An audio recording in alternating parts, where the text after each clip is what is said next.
Και τι ξεκίνημα, φίλες και φίλοι, πατριώτες, πατριώτισσες, τι ξεκίνημα με τους στίχους του Γιάννη Ρίτσου, με τη μουσική του Μίκη Θοδωράκη, με τη φωνή του Γιώργου Νταλάρα και βέβαια με αυτά τα πρόσωπα, τα κυρίως χαμογελαστά από το παρελθόν. Καλή σας μέρα φίλοι μου, καλή σας μέρα πατριώτες, όπου και αν μας ακούτε. Καλημέρα Ελλάδα, χρόνια πολλά Ελλάδα, χρόνια πολλά συμπατριώτες μας. Πιστοί στο ραντεβού μας εδώ, όπως σχεδόν κάθε χρόνο, για την τηλεοπτική μετάδοση της μεγάλης παρέλασης στρατιωτικών και πολιτικών τμήματων για την επέτειο της 28ης Οκτωβρίου. Καλημέρα. Μαζί με τους συναδέλφους μου συμμετέχουμε στη μεγάλη παρέλαση. Εγώ θα βρίσκομαι στον Λαμό, το Λέοπαρδ 2 Α4. Είμαστε οδηγοί της μοίρας Χοκ. Συμμετέχουμε και εμείς στην παρέλαση. Τιμάμε την ιστορία μας. Συμμετέχουμε στην παρέλαση της Θεσσαλονίκης. Χρόνια πολλά Ελλάδα! Χρόνια πολλά. Καμαρώσαμε τα παιδιά και ακούσαμε ταυτόχρονα και το χρόνια πολλά από την μεγάλη Σοφία Βέμπο, η οποία ακούγεται παντού εδώ στον χώρο της παρέλασης μέσα από τα μεγάφωνα που έχει εγκαταστήσει η Περιφέρεια Κεντρικής Μακεδονίας. Καλημέρα από μια φωτεινή, πιο φωτεινή νομίζω ότι δεν θα μπορούσε να υπάρξει Θεσσαλονίκη. Βλέπετε και τα πλάνα στους δέκτες σας, φίλες και φίλοι, και εμείς εδώ πιστοί στο ραντεβού μας για μια παρέλαση με την οποία κορυφώνονται στην παραλιακή λεωφόρο Μεγάλου Αλεξάνδρου, εδώ στην πρωτεύουσα της Μακεδονίας μας, στη Θεσσαλονίκη, οι εορταστικές εκδηλώσεις για την επέτειο της απελευθέρωσης Θεσσαλονίκης, για τη γιορτή του Αγίου Δημητρίου και βέβαια για το μεγάλο όχι στις 28 του Οκτώβρη του 1940. Σε μια χρονιά, φίλες και φίλοι, όπου εκτός των άλλων συμπίπτει το πέρασμα 80 χρόνων από το τέλος της κατοχής και 50 χρόνων από τη μεταπολίτευση στον τόπο μας. Δυστυχώς αυτά τα 50 χρόνια δεν στάθηκε δυνατή η επανένωση της Κύπρου, 50 χρόνια από την τουρκική εισβολή. Βλέπουμε αυτήν την ώρα την στρατιωτική ηγεσία στις τηλεοράσεις μας, βλέπουμε τον αρχηγό ΓΕΑ, τον κύριο Γρηγοριάδη, τον αρχηγό ΓΕΝ, τον αρχηγό ΓΕΣ, ο κύριος Κατάρας και ο αντιστράτηγος ο κύριος Κωστίδης. Νωρίτερα είδαμε βέβαια τον Υπουργό Εθνικής Άμυνας και εκπρόσωπο της κυβέρνησης στην σημερινή εορταστική εκδήλωση, τον Υπουργό Άμυνας λοιπόν, τον Νίκο το Δένδια. Βλέπουμε και τα καράβια, τα σκάφη του πολεμικού ναυτικού, τα οποία έχουν έρθει εδώ στη Θεσσαλονίκη. Είναι η φρεγάτα Νικηφόρος Φωκάς, είναι και 3 αρματαγωγά, το Χίος, το Σάμος και το Ρόδος, τα οποία με την παρουσία τους τιμούν την επέτειο εδώ στη Θεσσαλονίκη. Βλέπουμε σιγά σιγά να προσέρχονται, και ενώ βλέπουμε τώρα και το ιστορικό αντιτορπιλικό βέλος εκεί στην κορυφή της πρώτης προβλήτας του λιμανιού Θεσσαλονίκης.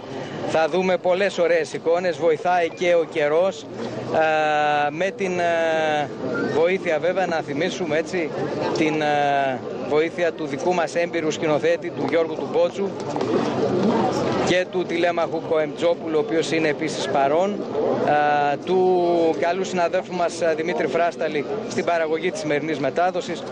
Για όσους δεν έχετε βέβαια καταλάβει, στη δημοσιογραφική επιμέλεια και την παρουσίαση της παρέλασης σήμερα ο Νίκος Λαδιανός. Εδώ βλέπουμε την πρόοδο της Δημοκρατίας, η οποία συνοδεύεται από τον αρχηγό του Γενικού Επιτελείου Εθνικής Άμυνας, γιόρταζε κιόλας, ο κύριος Δημήτρης Χούπης, ο στρατηγός Δημήτρης Χούπης, συνοδεύει την πρόοδο της Δημοκρατίας. Σε λίγο νομίζω θα είναι όλα έτοιμα για να ξεκινήσει η παρέλαση. Για τις επόμενες 2 ώρες θα είμαστε εδώ μαζί σας με όλους τους συναδέλφους από την ΕΡΤ, από την ΕΡΤ 3, το τρίτο κανάλι της δημόσιας τηλεόρασης, για να σας μεταφέρουμε τον εορταστικό παλμό της μεγάλης εκδήλωσης, αλλά και για να θυμηθούμε, γιατί όχι μαζί, σημαντικά κομμάτια της ελληνικής ιστορίας. Δίνονται και οι τελευταίες οδηγίες στους καλεσμένους. Θα μου επιτρέψετε, καθώς πηγαίνει προς τη θέση της Πρόεδρου της Δημοκρατίας, να ευχαριστήσω και όλους όσους βοήθησαν, επιτελείς στελέχη του Υπουργείου Άμυνας και των Γενικών Επιτελείων. Να ευχαριστήσω και τον συνταγματάρχη Θανάση Παπαθανασίου, που για άλλη μια φορά είναι μαζί μας σταθερός συμπαραστάτης μας στην μετάδοση αυτή και όχι μόνο. Η Πρόεδρος Δημοκρατίας βέβαια χαιρετά τους υπόλοιπους επισήμους, τον Υπουργό Εθνικής Άμυνας, τον Υπουργό Άμυνας της Κύπρου. Επίσης ο κύριος Βασίλης Πάλμας τιμά με την παρουσία του, όπως και πολλοί άνθρωποι από την κυπριακή κοινότητα εδώ στη Θεσσαλονίκη, πολλοί που έχουν έρθει από την Κύπρο. Μην ξεχνάμε, είπαμε, είναι μια πολύ συμβολική χρονιά φέτος, ακριβώς 50 χρόνια μετά την παράνομη εισβολή και κατοχή των τουρκικών δυνάμεων στην Κύπρο μας. Λοιπόν, έλεγα λοιπόν ότι ήθελα να ευχαριστήσω και τους ανθρώπους της περιφέρειας Κεντρικής Μακεδονίας και όποιον άλλον βοήθησε με κάθε τρόπο στην σημερινή μετάδοση. Φίλες και φίλοι, αυτές τις μέρες συμπληρώνονται 80 χρόνια από την απελευθέρωση, από τον τερματισμό της κατοχής στο μεγαλύτερο μέρος της ελληνικής επικράτειας, από τον τερματισμό της τριπλής στρατιωτικής κατοχής γερμανικής, ιταλικής και βουλγαρικής που τόσο κόστισε, τόσο πλήγωσε την πατρίδα μας. Συμπληρώνονται επίσης φέτος 50 χρόνια μεταπολίτευσης. Στα χρόνια αυτά ο ελληνισμός πάλεψε πολλές φορές σε ένα αντίξω ή ενίοτε και εχθρικό περιβάλλον. Καταφέραμε αρκετά πράγματα. Θα μπορούσαμε ίσως να έχουμε καταφέρει πολύ περισσότερα. Μας κόστησαν και λάθη και η εσωτερική διχόνοια σε αρκετές περιπτώσεις. Ας μάθουμε επιτέλους ως κοινωνία από τα όποια λάθη και ας φροντίσουμε να δώσουμε τις κατάλληλες συνθήκες στη νέα γενιά όπως ο Εύζωνας που βλέπουμε στη τηλεόρασή μας τώρα, στη νέα γενιά, ώστε να προχωρήσει μπροστά με αισιοδοξία και κυρίως να δώσουμε στα παιδιά μας την πίστη αλλά και τα εφόδια προκειμένου να μείνουν και να δημιουργήσουν στον τόπο αυτό. Είμαι βέβαιος πως μες στις εικόνες που θα μας μεταφέρει ο σκηνοθέτης μας σήμερα θα είναι και πολλές εικόνες νέων παιδιών, όπως επίσης είχαμε το πολύ ευχάριστο, έτσι απροσδόκητο αλλά πολύ ευχάριστο γεγονός λίγη ώρα πριν αρχίσει η μετάδοση παρέλασης να βλέπουμε να παρελάβουν κυριολεκτικά πολλά μικρά και μεγάλα δελφίνια, ένα κοπάδι με δελφίνια κοντά στην παραλία. Βλέπετε ακριβώς τώρα τις εικόνες που κατέγραψε ο τηλεοπτικός φακός της ΕΡΤ3. Ήταν πολλά τα δελφίνια πριν από λίγη ώρα, ίσως να μας ξαναεπισκεφθούν. Και ενώ θα δούμε σιγά σιγά, θα επιστρέψουμε στο χώρο της παρέλασης και θα δούμε να ξεκινάει η παρέλαση των πολιτικών τμήματων όπως κάθε χρόνο, με προεξάρχουσα τη μουσική του Δήμου Θεσσαλονίκης, η Φιλαρμονική Ορχήστρα του Δήμου Θεσσαλονίκης, που ιδρύθηκε το 1936 και ξεκίνησε να λειτουργεί το 1938, πριν από τον πόλεμο. Βλέπουμε βέβαια την εξέδρα των επισήμων, πολλούς βουλευτές, εκπροσώπους των κομμάτων, αρχηγούς κομμάτων, εικόνες από το drone της ΕΡΤ3 πάνω από το παραλιακό μέτωπο της Θεσσαλονίκης. Βλέπουμε και τον χώρο της εξέδρας εκεί στο κέντρο της οθόνης με τις μπλε τέντες, μπορείτε να το διακρίνετε υποθέτω. Βλέπουμε και το πολύ ωραίο παραλιακό μέτωπο, η νέα παραλία της Θεσσαλονίκης και η λεωφόρος Μεγάλου Αλεξάνδρου. Και εδώ στην οθόνη μας βλέπουμε τώρα το τμήμα της μουσικής του Δήμου Θεσσαλονίκης, με το οποίο και εδώ βέβαια μία πιτσιρίκα, πολλά πιτσιρίκια μαζί, έτσι με παιχνιδιάρικο ύφος, και έχω την αίσθηση ότι θα δούμε και άλλες τέτοιες εικόνες. Τα παιδιά είναι το μέλλον μας και για τα παιδιά πρέπει να σκεφτόμαστε πριν από οτιδήποτε άλλο. Ας προχωρήσουμε λοιπόν, φίλοι μου, στο μέλλον, γνωρίζοντας το αποτύπωμα που άφησε ο ελληνισμός στην παγκόσμια ιστορία, αλλά διαισθανόμενοι και τις σημερινές προκλήσεις της ιστορίας. Καθώς τα σύννεφα πυκνώνουν στην ευρύτερη περιοχή μας, ας προχωρήσουμε με αλήθεια, με δικαιοσύνη, με ψυχική δύναμη, αλλά και με τη δύναμη της λογικής, με συναίσθηση, με αποτελεσματικότητα και με τόλμη.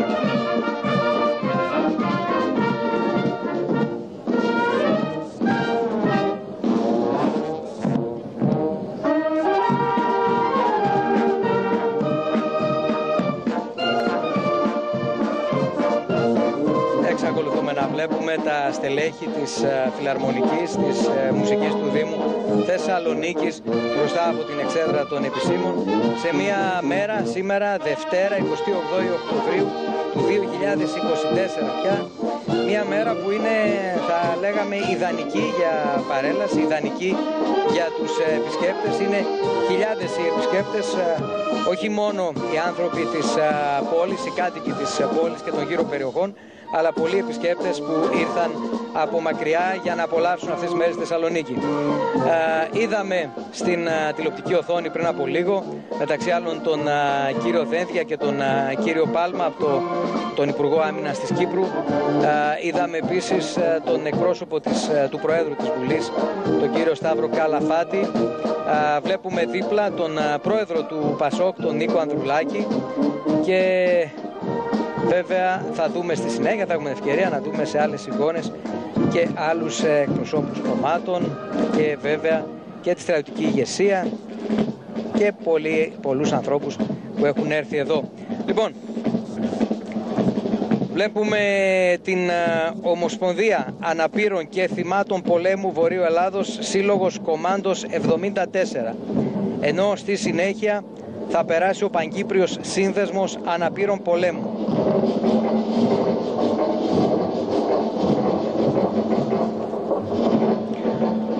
Ο Σύλλογος Κομμάντος 74, που ιδρύθηκε το 1985 από στρατιώτες καταδρομής που συμμετείχαν στην αεραποβατική επιχείρηση μεταφοράς με αεροσκάφη τύπου Νοράτλας στην Κύπρο. Στην Κύπρο θα παραμείνουμε, είπαμε, φέτος και εξαιτίας των 50 ετών από την παράνομη εισβολή και κατοχή των τουρκικών δυνάμεων στην Κύπρο μας. Είναι πολύ σημαντική η παρουσία. Χαιρετούμε φυσικά την Πιτσιρίκα που μας χαιρετά με την ελληνική σημαία και εμείς. Η Παγκύπρια Οργάνωση Αναπήρων Πολέμου είναι η οργάνωση αναπήρων οι οποίοι πολέμησαν ηρωικά κατά των Τούρκων κατά την παράνομη διπλή εισβολή της 20ης Ιουλίου και της 14ης Αυγούστου του 1974. Βλέπουμε βέβαια στην τηλεοπτική μας οθόνη εδώ έναν από τους τελευταίους αναπήρους. Περνούν τα χρόνια και ο χρόνος δυστυχώς είναι συντριπτικός και κανείς δεν μπορεί να τον σταματήσει. Λοιπόν, και στη συνέχεια βέβαια η Κυπριακή σημαία, όπως σας έλεγα, με την Παγκύπρια Οργάνωση Αναπήρων Πολέμου. Η οργάνωση αναπήρων που πολέμησαν ηρωικά και είναι τα ζωντανά σύμβολα της αντίστασης κατά της επιβουλής της Τουρκίας, κατά της εδαφικής ακεραιότητας της Κυπριακής Δημοκρατίας. Ήρθαν σήμερα στη Θεσσαλονίκη με φροντίδα του Προέδρου της Κυπριακής Δημοκρατίας, του Νίκου Χριστοδουλίδη, και δράτω με τις ευκαιρίες να αναφέρω μια σημαντική εξέλιξη, γιατί οι δημοσιογράφοι είμαστε, δεν αφήνουμε και το ειδησιογραφικό μας έργο. Την πολύ σημαντική εξέλιξη της πρόσκλησης. Εδώ βλέπουμε τον Υπουργό Άμυνας της Ελλάδος και τον Υπουργό Άμυνας της Κύπρου μαζί να χειροκροτούν την Παγκύπρια Οργάνωση Αναπήρων Πολέμου.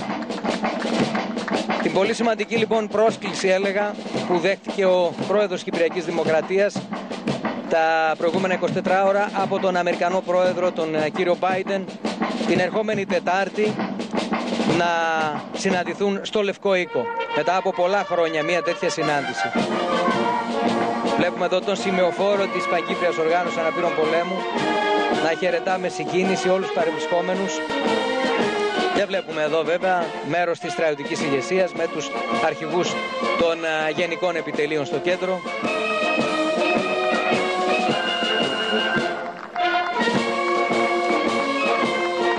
Πάμε στη συνέχεια τώρα. Έχουμε την ιστορική εθνική οργάνωση Μακεδονομάχων Παύλος Μελάς, αφού βέβαια περάσουν και οι Κομμάντος 74, τροποποιήθηκε ελαφρώς η σειρά των τμήματων.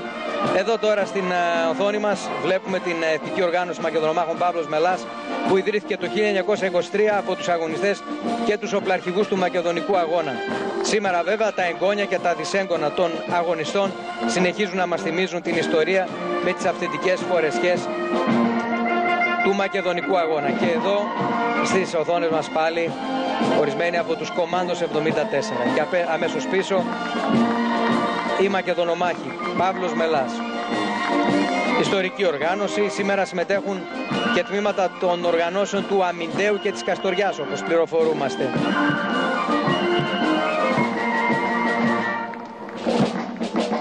Εδώ ακόμη οι απόγονοι των Μακεδονομάχων και στη συνέχεια η σημαία του Ερυθρού Σταυρού.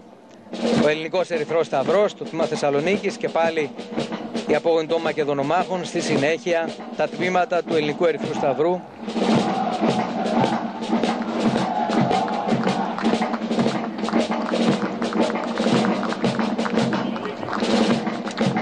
Χειροκροτά και η πρόεδρος της Δημοκρατίας. Και μπροστά από την εξέδρα τώρα οι Ερυθροσταυρίτισσες. Το Διεθνές Κίνημα Ερυθρού Σταυρού και Ερυθράς ημισελήνου είναι η μεγαλύτερη ανθρωπιστική οργάνωση σε ολόκληρο τον κόσμο. Αποτελεί σύμβολο της αλτουριστικής προσφοράς χωρίς σύνορα, χωρίς διάκριση, φύλης, θρησκείας, πολιτικών πεποιθήσεων, κοινωνικής θέσης. Ο Ελληνικός Ερυθρός Σταυρός ιδρύθηκε το 1877 με πρωτοβουλία της τότε βασίλισσας Όλγας.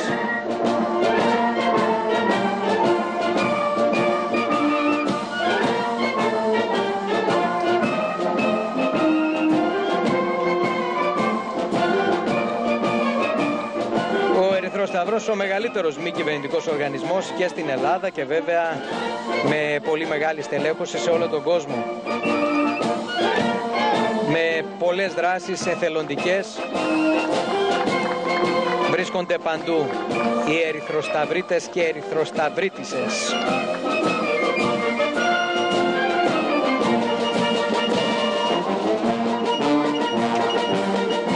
Θα πούμε αρκετά πράγματα σήμερα, αγαπητοί φίλοι, αγαπητές φίλες, συμπατριώτες και συμπατριώτισσες, για την Κύπρο, με την αφορμή και των 50 χρόνων από το 1974, και ενώ εδώ βλέπουμε πάλι τον Υπουργό Άμυνας της Κύπρου μαζί με τον Έλληνα Υπουργό Άμυνας και τον κύριο Καλαφάη, τον κύριο Ανδρουλάκη μαζί τους.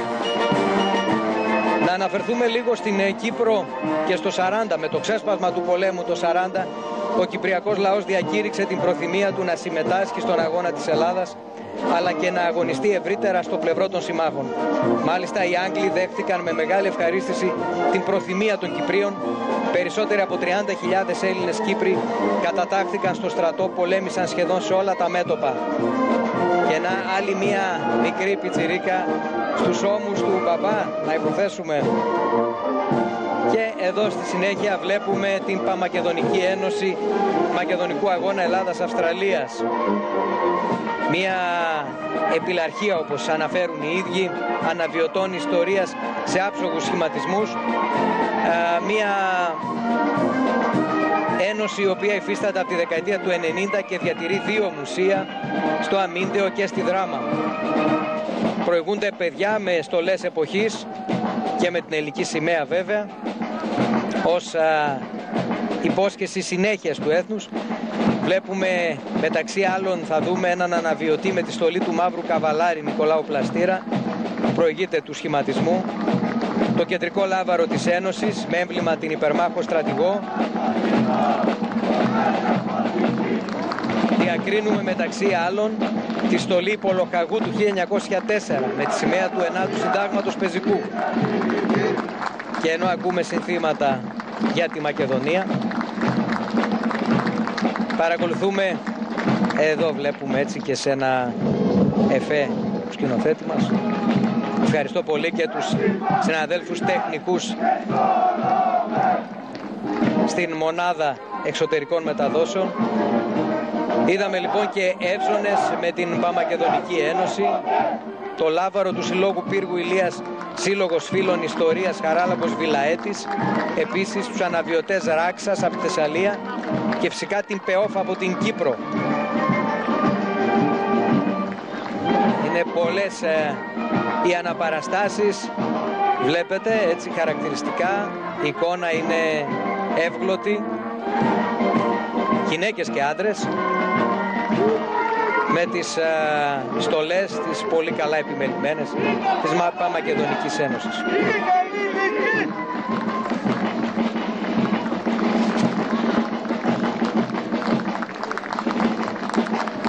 Φεύγει σιγά σιγά το άγημα της Παμακεδονικής Ένωσης μπροστά από την εξέδρα.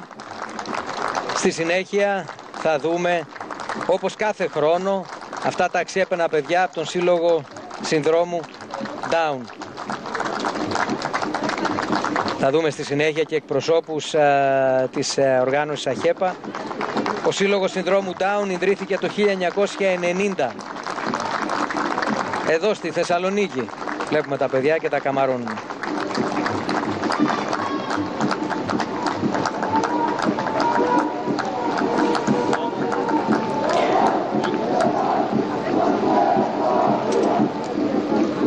Βλέπουμε εδώ και τους εκπροσώπους της οργάνωσης ΑΧΕΠΑ, η πιο γνωστή ελληνοαμερικανική οργάνωση, όπως είναι η Ελληνοαμερικανική Εκπαιδευτική Προοδευτική Οργάνωση, μεταφραζόμενα τα αρχικά τα αγγλικά στα ελληνικά. Η μεγαλύτερη, είπαμε, ελληνοαμερικανική οργάνωση που ιδρύθηκε το 1922. Και στη συνέχεια βλέπουμε το Σύνδεσμο Τραυματιών Εφέδρων Πολεμιστών Οπλιτών Νομού Θεσσαλονίκης, αλλά και το Σύνδεσμο Βορειοελλαδιτών Πολεμιστών της Ελληνικής Δύναμης Κύπρου 1974, της ΕΛΔΙΚ 1974. Εδώ βλέπουμε τους εκπροσώπους με αρχοντικό παράστημα. Η αναφορά μας ξανά στην Κύπρο, στην αγαπημένη μας Κύπρο.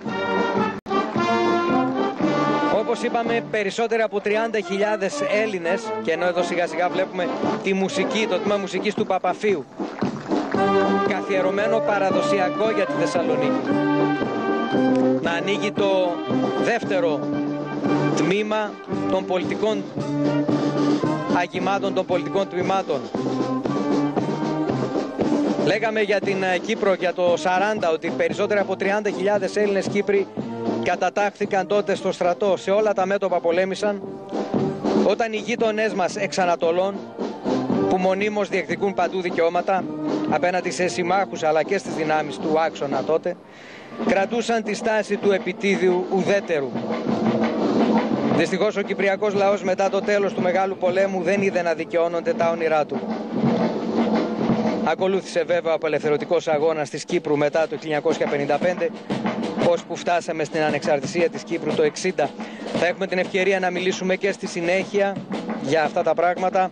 Προς το παρόν ας καμαρώσουμε τους σημεοφόρους από τα Λύκεια της Θεσσαλονίκης. Με τι καμάρι τα νέα παιδιά, αγόρια και κορίτσια.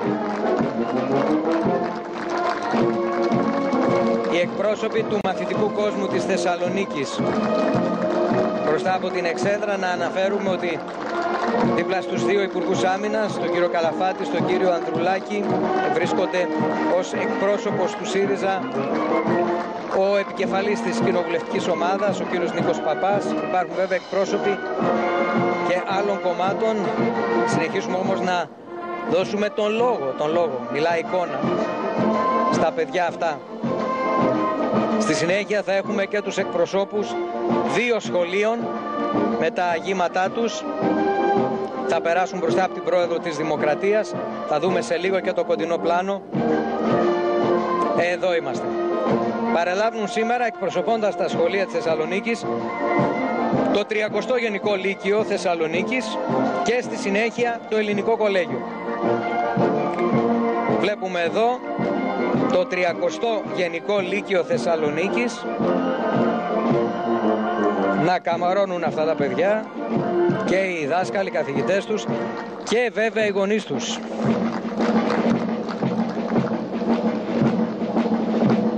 Εδώ καμαρωτές παρουσίες από κορίτσια και αγόρια. Και εδώ η ταμπέλα του 30ου Λυκείου.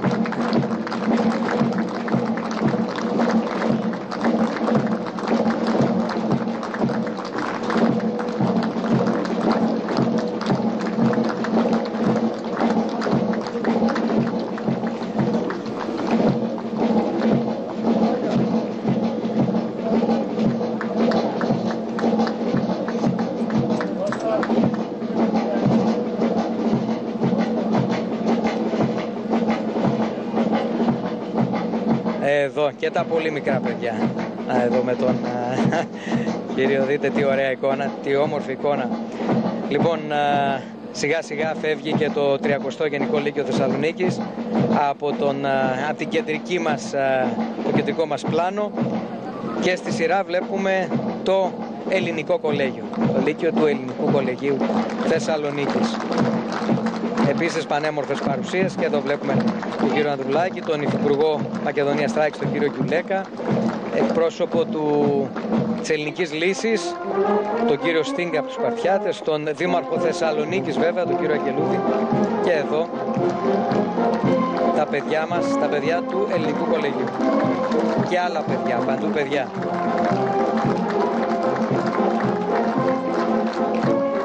Έλεγα και πριν, φίλοι μου, να δώσουμε τις κατάλληλες συνθήκες στη νέα γενιά να προχωρήσει μπροστά με αισιοδοξία. Να δώσουμε στα παιδιά μας την πίστη κυρίως, και βέβαια και τα εφόδια για να μείνουν εδώ και να μεγαλουργήσουν.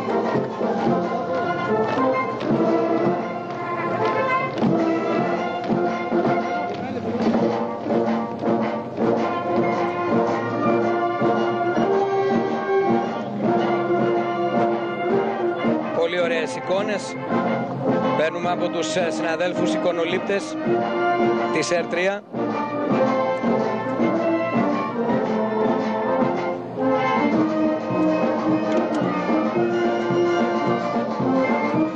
Και εδώ βλέπουμε φυσικά εικόνες από το θερμαϊκό κόλπο, από τον κόλπο της Θεσσαλονίκης, εδώ τον όρμο της Θεσσαλονίκης ειδικότερα, με φίλους που πήραν τα jet ski με μια ελληνική σημαία και συμμετέχουν και αυτοί με τον τρόπο τους. Αμέσως μετά τα σχολεία ακολουθεί το Λύκειο των Ελληνίδων και Ελλήνων βέβαια. Πλέον δεν είναι μόνο Ελληνίδων, είναι και Ελλήνων, με διάφορες φορεσιές. Εδώ Λύκειο Ελληνίδων Θεσσαλονίκης, βλέπουμε και το σχετικό λάβαρο. Ένα Λύκειο των Ελληνίδων που ιδρύθηκε το 1911 και το οποίο νομίζω ότι και ενώ εδώ εξακολουθούμε να βλέπουμε τόσο τα jet ski όσο και κάποια άλλα ταχύπλοα και χιλιάδες κόσμου πραγματικά να περπατούν στο ύψος της παλιάς παραλίας, της Λεωφόρου Νίκης, και επανερχόμαστε βέβαια στο κεντρικό μας κάδρο, στο κεντρικό μας πλάνο, εδώ από τον χώρο της παρέλασης στην παραλιακή λεωφόρο Μεγάλου Αλεξάνδρου.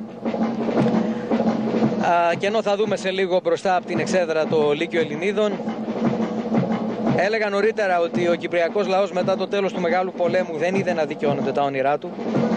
Ακολούθησε ο απελευθερωτικός αγώνας της Κύπρου μετά το 1955, φτάσαμε στην ανεξαρτησία της Κύπρου το 1960 και από εκεί και πέρα, μετά από μια σειρά δραματικών γεγονότων, στην τουρκική εισβολή το 1974 και στην παράνομη κατοχή μεγάλου μέρους της Κύπρου έως σήμερα. Μία μόνο κουβέντα, ο ελληνισμός δεν ξεχνά. Ελπίζουμε πάντα πως η Κερίνια, η Αμόχωστος, η αρχαία Σαλαμίνα και όλα τα κατεχόμενα θα αναπνεύσουν ξανά αέρα ελευθερίας.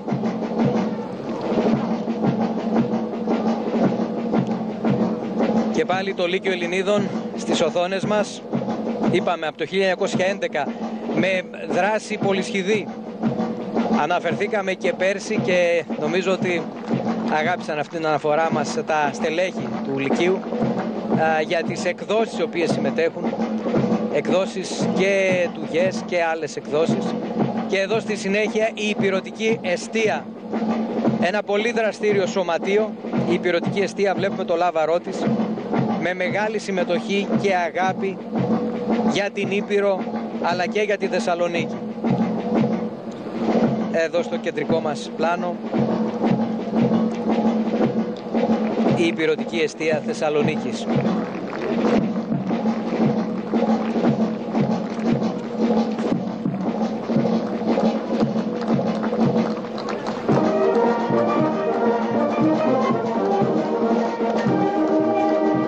Στη συνέχεια έχουμε την βοηακή εστία Θεσσαλονίκης, αλλά και την Κυπριακή Εστία Βορείου Ελλάδος. Είναι πάρα πολλά τα τμήματα. Εδώ βλέπουμε τώρα την Κυπριακή Εστία Βορείου Ελλάδος, η οποία είναι ένας πολιτιστικός σύλλογος που ιδρύθηκε το 1982 από Κυπρίους που βρέθηκαν στη Θεσσαλονίκη, είτε λόγω σπουδών, είτε λόγω προσφυγιάς, είτε λόγω εργασίας. Ένας ενεργός σύλλογος με ενημέρωση του ελληνικού λαού για τα προβλήματα που ταλανίζουν την Κύπρο όλα τα τελευταία χρόνια. Εδώ βλέπουμε την φρεγάτα Νικηφόρος Φωκάς που έχει καταπλέψει τη Θεσσαλονίκη τις τελευταίες μέρες και όλη το υπέροχο θαλάσσινο τοπίο που κυριολεκτικά αγκαλιάζει την Θεσσαλονίκη. Λέγαμε νωρίτερα και για τη Βοηακή Εστία Θεσσαλονίκης που παρήλασε, ιδρύθηκε το 1958 από ανθρώπους που ήρθαν στη Θεσσαλονίκη από την περιοχή του Βοήου, των νομών Κοζάνης και Γρεβενών. Στη συνέχεια η Πανποντιακή Ομοσπονδία Ελλάδος και άλλα ποντιακά σωματεία και ενώσεις. Η Πανποντιακή Ομοσπονδία Ελλάδος, η οποία συμμετέχει ανελιπώς στις παρελάσεις των εθνικών γιορτών από το 2004. Στην παρέλαση με οφόρος της Ομοσπονδίας είναι ο Παραολυμπιονίκης Αθανάσιος Κωνσταντινίδης. Τον βλέπουμε εδώ με πολλές διακρίσεις σε σειρά Ολυμπιακών Αγώνων. Η Πανποντιακή Ομοσπονδία που ιδρύθηκε το 2004 και αποτελεί τη μεγαλύτερη ομοσπονδία πολιτιστικών φορέων και συλλόγων της χώρας μας. Προτεραιότητα της Ομοσπονδίας η διατήρηση ταυτότητας του ποντιακού ελληνισμού,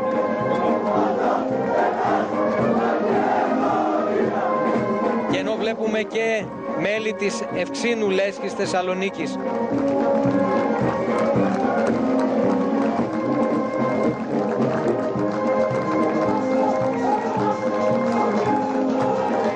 Εδώ με τις χαρακτηριστικές ποντιακές στολές. Μεταξύ άλλων προτεραιοτήτων βέβαια η αναγνώριση και καταδίκη της γενοκτονίας των Ελλήνων του Πόντου.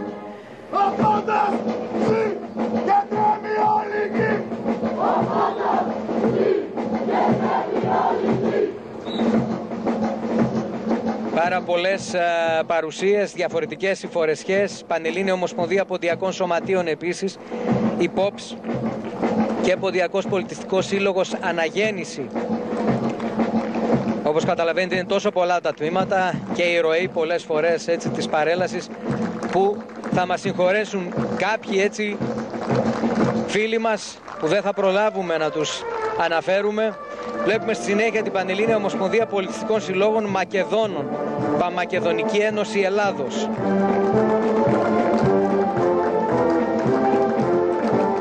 Εδώ, με το χαρακτηριστικό έμβλημα τον ήλιο της Βεργίνας, έτσι. Ο ήλιος της Βεργίνας σε μπλε φόντο. Μια ομοσπονδία που ιδρύθηκε το 2014 με 90 πολιτιστικούς συλλόγους Μακεδόνων από τη Φλόρινα ως τη Δράμα, αλλά και την υπόλοιπη Ελλάδος και το Ηράκλειο της Κρήτης, με αυθεντικές φορεσιές Μακεδονίας.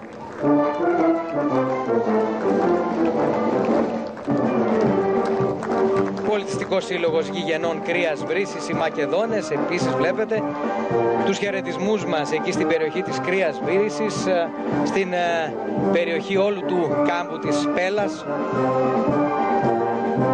στους πολλούς φίλους μας και εκεί, και συνεχίζουμε με την Ομοσπονδία Προσφυγικών Σωματείων Ελλάδας. Είναι η Πανελλήνια Ομοσπονδία Μικρασιωτικών Σωματείων, Θρακικών Σωματείων στη σειρά. Εδώ βλέπουμε τη Θρακική Εστία, μεταξύ άλλων θρακικά σωματεία με τις πανέμορφες στολές της Θράκης, φορεσιές της Θράκης. Εδώ βλέπουμε τις γυναίκες της Θράκης. Πολύ ισχυρή η Θράκη στην παράδοση, στην μουσική και βέβαια στις φορεσιές, πάντοτε με ευχάριστους και καλοσυνάτους ανθρώπους. Τους χαιρετισμούς μας λοιπόν και σε όλους τους Θρακιώτες όπου και αν είναι και μας βλέπουν.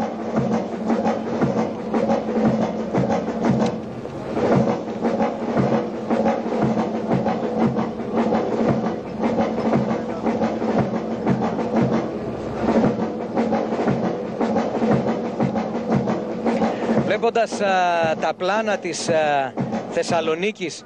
Να αναφερθούμε λίγο στο πώς έζησε η Θεσσαλονίκη την κήρυξη του πολέμου. Διαβάζουμε από το βιβλίο «Η Σαρκοφάγος» του μεγάλου λογοτέχνη Γιώργου Ιωάννου.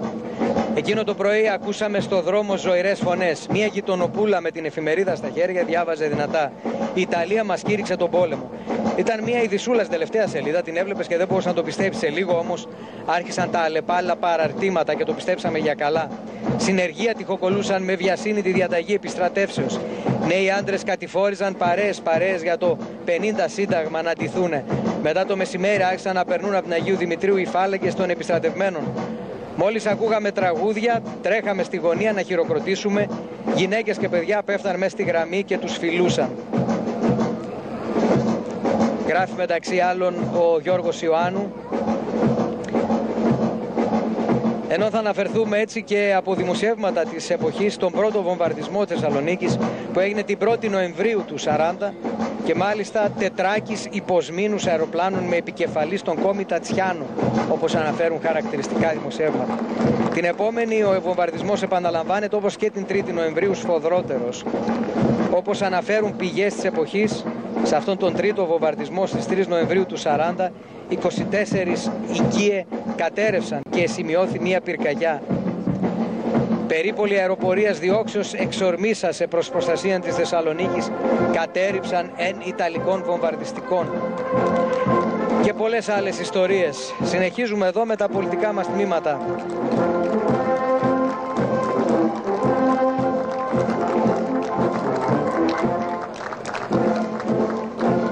Δεν έχω τη δυνατότητα δυστυχώς να δω καλά το έμβλημα για να ακολουθήσουμε. Είναι Πανελλήνια Ομοσπονδία. Πρέπει να είναι των Βλάχων, έτσι. Πρέπει να είναι η Πανελλήνια Ομοσπονδία Πολιτιστικών Συλλόγων Βλάχων. Έχω την αίσθηση. Και βέβαια τι να πρωτοπούμε. Μαζί με τους χαιρετισμούς μας, μιλήσαμε και σήμερα το πρωί με νυμφαίο, τους χαιρετισμούς μας από την Ήπειρο μέχρι την Κεντρική Μακεδονία και σε όλες τις άλλες περιοχές του κόσμου που υπάρχουν οι αγαπητοί εκπρόσωποι με βλαχική καταγωγή, ένα ιδιαίτερο κομμάτι του ελληνισμού. Και εδώ βλέπουμε την Πανελλήνια Ομοσπονδία Συλλόγων Σαρακατσαναίων. Χαιρετισμούς σε όλους τους φίλους μας, στο Νυμφαίο, στα Γρεβενά, στα Μεγάλα Λιβάδια, αλλά και στους Σαρακατσαναίους, σε Θεσσαλία, σε Ερούμελη, όπου και αν βρίσκονται.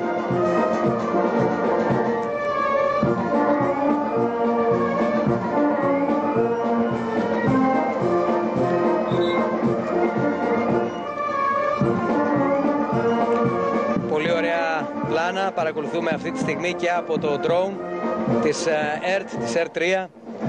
Θα πάμε σε λίγο στην Ομοσπονδία Πολιτιστικών Συλλόγων και Σωματείων του Νομού Σερών. Στην Ομοσπονδία λοιπόν Σεραϊκών Συλλόγων Θεσσαλονίκης απαρτίζεται από 30 πολιτιστικούς συλλόγους και βλέπουμε εδώ υπάρχουν διαφορετικά σωματεία. Ομοσπονδία Σεραϊκών Συλλόγων Θεσσαλονίκης και Σύλλογος Εμμανουήλ Παπά Θεσσαλονίκης με το λάβαρο και τη σημαία του ήρωα της Επανάστασης του 21 του Εμμανουήλ Παπά. Να, εδώ βλέπουμε το σχετικό λάβαρο, τα Βασιλικά ο Πολύγυρος, τα Μαντεμοχώρια, η Ιερισσός, η Κασάνδρα, το Άγιο Όρος υπήρξαν πυρήνες Επανάστασης του 21. Μαζί με την Ομοσπονδία των Σεραϊκών Συλλόγων βλέπουμε και τον Σύλλογο των Ενθεσσαλονίκη Σιδηροκαστρινών, το Ρούπελ. Συμμετέχει μαζί τιμητικά με τα λάβαρα και τη σημαία της Ομοσπονδίας. Ο Σύλλογος που αριθμεί περί τα 400 μέλη και ο οποίος θέλει να εκπροσωπεί τα οχυρά της θυσίας και του θρύλου, τα οχυρά της γραμμής μεταξά, όπως το οχυρό Ρούπελ, τιμώντας και τον σιδηροκαστρινό ήρωα της Κύπρου, τον καταδρομέα Κατσάνη. Να αναφέρουμε επίσης ότι ο συγκεκριμένος σύλλογος, και ενώ βλέπουμε τα παιδιά, έχει ως επίτιμο πρόεδρο τον Οικουμενικό Πατριάρχη κύριο Βαρθολομαίο.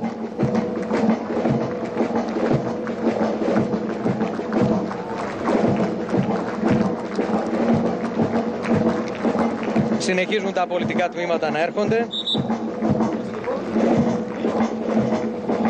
Παγκρίτη Αδελφότητα Μακεδονίας από το 1917.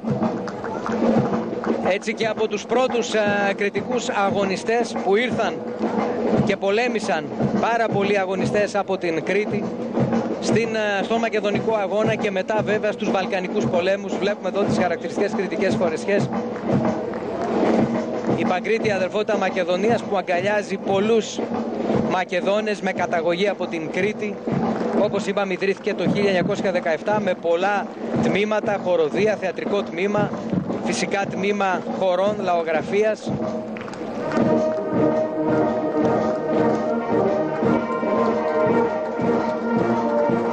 Θα δούμε συνέχεια και την Ένωση Κριτικών Συλλόγων Μακεδονίας.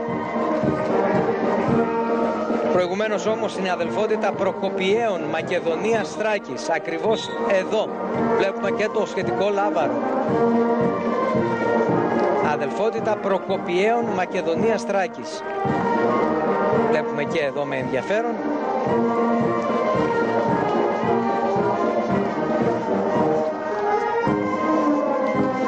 Και ο Λαογραφικός Σύλλογος Τα Γρήμια. Ένωση Κριτικών Σύλλογων Θεσσαλονίκης Μακεδονίας μαζί με τον Λαογραφικό Σύλλογο Κριτών Θεσσαλονίκης Τα Γρήμια. Ελληνικές σημαίες βέβαια παντού και ο όρμος της Θεσσαλονίκης στον ευρύτερο θερμαϊκό κόλπο. Και τα παραδοσιακά σωματεία δεν σταματούν να περνούν. Πιστεύω πως είμαστε στην Ένωση Ρουμελιωτών Βορείου Ελλάδος τώρα. Ένωση Ρουμελιωτών λοιπόν που συμμετέχει στην παρέλαση με τις παραδοσιακές φορεσιές της Ρούμελης για να τιμήσει τους ηρωικούς πεσόντες του Όχη. Πολιτιστικός σύλλογος μη κερδοσκοπικού χαρακτήρα με στόχο την διατήρηση της πολιτιστικής λαογραφικής μουσικής κληρονομιάς και με αγάπη προς ελληνικές παραδόσεις. Η Ένωση Ρουμελιωτών Βορείου Ελλάδος που ιδρύθηκε το 1949 και μαζί και ο Σύλλογος Αργιθεατών Βορείου Ελλάδος συμμετέχει και αυτός στην εορταστική εκδήλωση. Παρελάβει πίσω από την Ένωση Ρουμελιωτών με φορεσιές της Αργιθέας και κρατώντας το σχετικό λάβαρο. Πολιτιστικός Σύλλογος Αργιθεατών ο Κατσαντώνης που ιδρύθηκε το 1980. Εδώ βλέπουμε μπροστά. Τα μέλη του κατάγονται από 20 χωριά της Αργιθέας Καρδίτσας. Εκδίδει μεταξύ άλλων και την εφημερίδα Αργιθέα. Πολύ ενδιαφέρον αυτό. Στη συνέχεια βέβαια βλέπουμε την χαρακτηριστική σημαία στο χαρακτηριστικό λάβαρο. Είναι η Παλεσβιακή Ένωση Θεσσαλονίκης. Να και ένα πολύ μικρό πιτσιρικάκι, μπομπιράκι, στο καρότσι της μαμάς του να υποθέσουμε. Εδώ η Παλεσβιακή Ένωση Θεσσαλονίκης με την αγαπημένη μας επίσης Μεγαλόνισσο της Λέσβου με τις τόσο ωραίες αντιθέσεις. Και εδώ την πιτσιρίκα βέβαια με το χαμόγελο και το χειροκρότημα. Πέρασαν λοιπόν και οι εκπρόσωποι της Λέσβου. Σε λίγο, όπως πληροφορούμε, θα έχουμε μπροστά μας και τους εκπροσώπους της Κέρκυρας, της Κερκυραϊκής Ένωσης Θεσσαλονίκης, ο Άγιος Σπυρίδων. Εδώ και νομίζω ήδη από τον drone μπορούμε να διακρίνουμε τις ξεχωριστές φορεσιές των Κερκυραίων. Πάμε με τη σκηνοθετική βοήθεια του Γιώργου Μπότσου και του τηλέμαχου Κοεμτζόπουλου. Ευχαριστώ και για τις ενέσεις βοήθειας, ενώ βλέπουμε εδώ και τις χαρακτηριστικές κυρίες με τα λουλουδάτα καπέλα των Κερκυραίων. Ο Άγιος Σπυρίδων, έτος ιδρύσεως 1928. Στην Κέρκυρα, εκεί όπου λειτουργούσε η σχολή των εφέδρων αξιωματικών, και ενώ θα πάμε στη συνέχεια στον Σύλλογο Έρευνας και Διάδοσης Κριτικής Παράδοσης Θεσσαλονίκης Ιδέα Γη. Αν βλέπω καλά, Ιδέα Γη επίσης με πολύ σημαντική δραστηριότητα. έλεγα νωρίτερα στην Κέρκυρα πριν τον πόλεμο, η Σχολή Εφέδρων Αξιωματικών. Εκεί είχαν υπηρετήσει πολλοί ξακουστοί άνθρωποι οι οποίοι μετά πολέμησαν στο μέτωπο του 40, όπως μεταξύ άλλων και ο μεγάλος μας ποιητής ο Οδυσσέας Ελίτης. Σύλλογος Σαρακατσαναίων Νομού Θεσσαλονίκης, η Ένωση στη συνέχεια, μετά από τους Κρήτες και άλλο ένα τμήμα Σαρακατσαναίων, η Ένωση.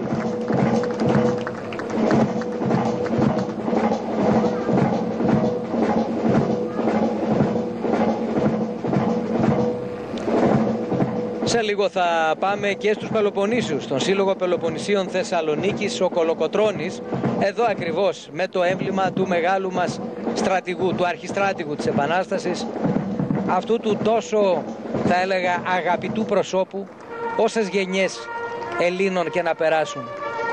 Έτσι, ποιος δεν γνωρίζει και ποιος δεν αναφέρει το όνομα του μεγάλου μας Θεόδωρου Κολοκοτρώνη σε κάθε περίπτωση. Αυτού που μαζί με άλλους βεβαίως φούντωσε ίσως πιο πολύ από τον καθένα τη φωτιά της Επανάστασης.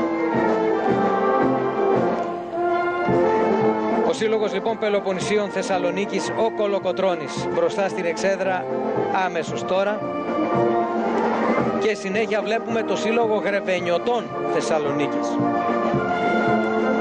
Είναι τόσο πολυάριθμα τα πολιτικά τμήματα στην παρέλαση Θεσσαλονίκης, και ενώ εδώ βλέπουμε να προσπαθούν να προσομοιάσουν οι πιτσιρικάδες στον ρυθμό, στον παλμό της παρέλασης. Εδώ Σύλλογος Γρεβενιωτών και από πίσω Σύλλογος Κεφαλινίας των φίλων μας από την Κεφαλονιά. Στη συνέχεια ο Άγιος Γεράσιμος. Εδώ βλέπουμε πρώτα τους Γρεβενιώτες.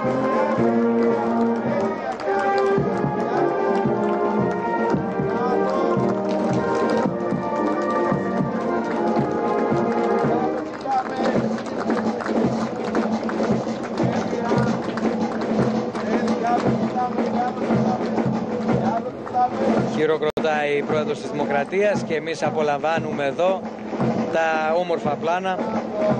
Να πούμε και πάλι, φίλες και φίλοι, για όσους συνδεθήκατε ίσως και τώρα μαζί μας, καλημέρα και χρόνια πολλά σε όλους.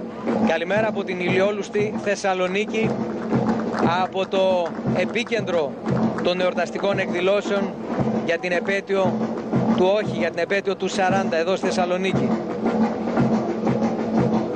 Εδώ βλέπουμε τον Άγιο Γεράσιμο, τον Σύλλογο της Κεφαλονιάς εδώ στη Θεσσαλονίκη. Και πίσω ο Λαογραφικός Χορευτικός Όμιλος της Χάνθ, με εξαιρετικά στελέχη και εξαιρετικές δραστηριότητες και με επαγγελματισμό χορευτικά τμήματα. Την καλημέρα μας και σε όλους τους φίλους στελέχη και μέλη της Χάνθ.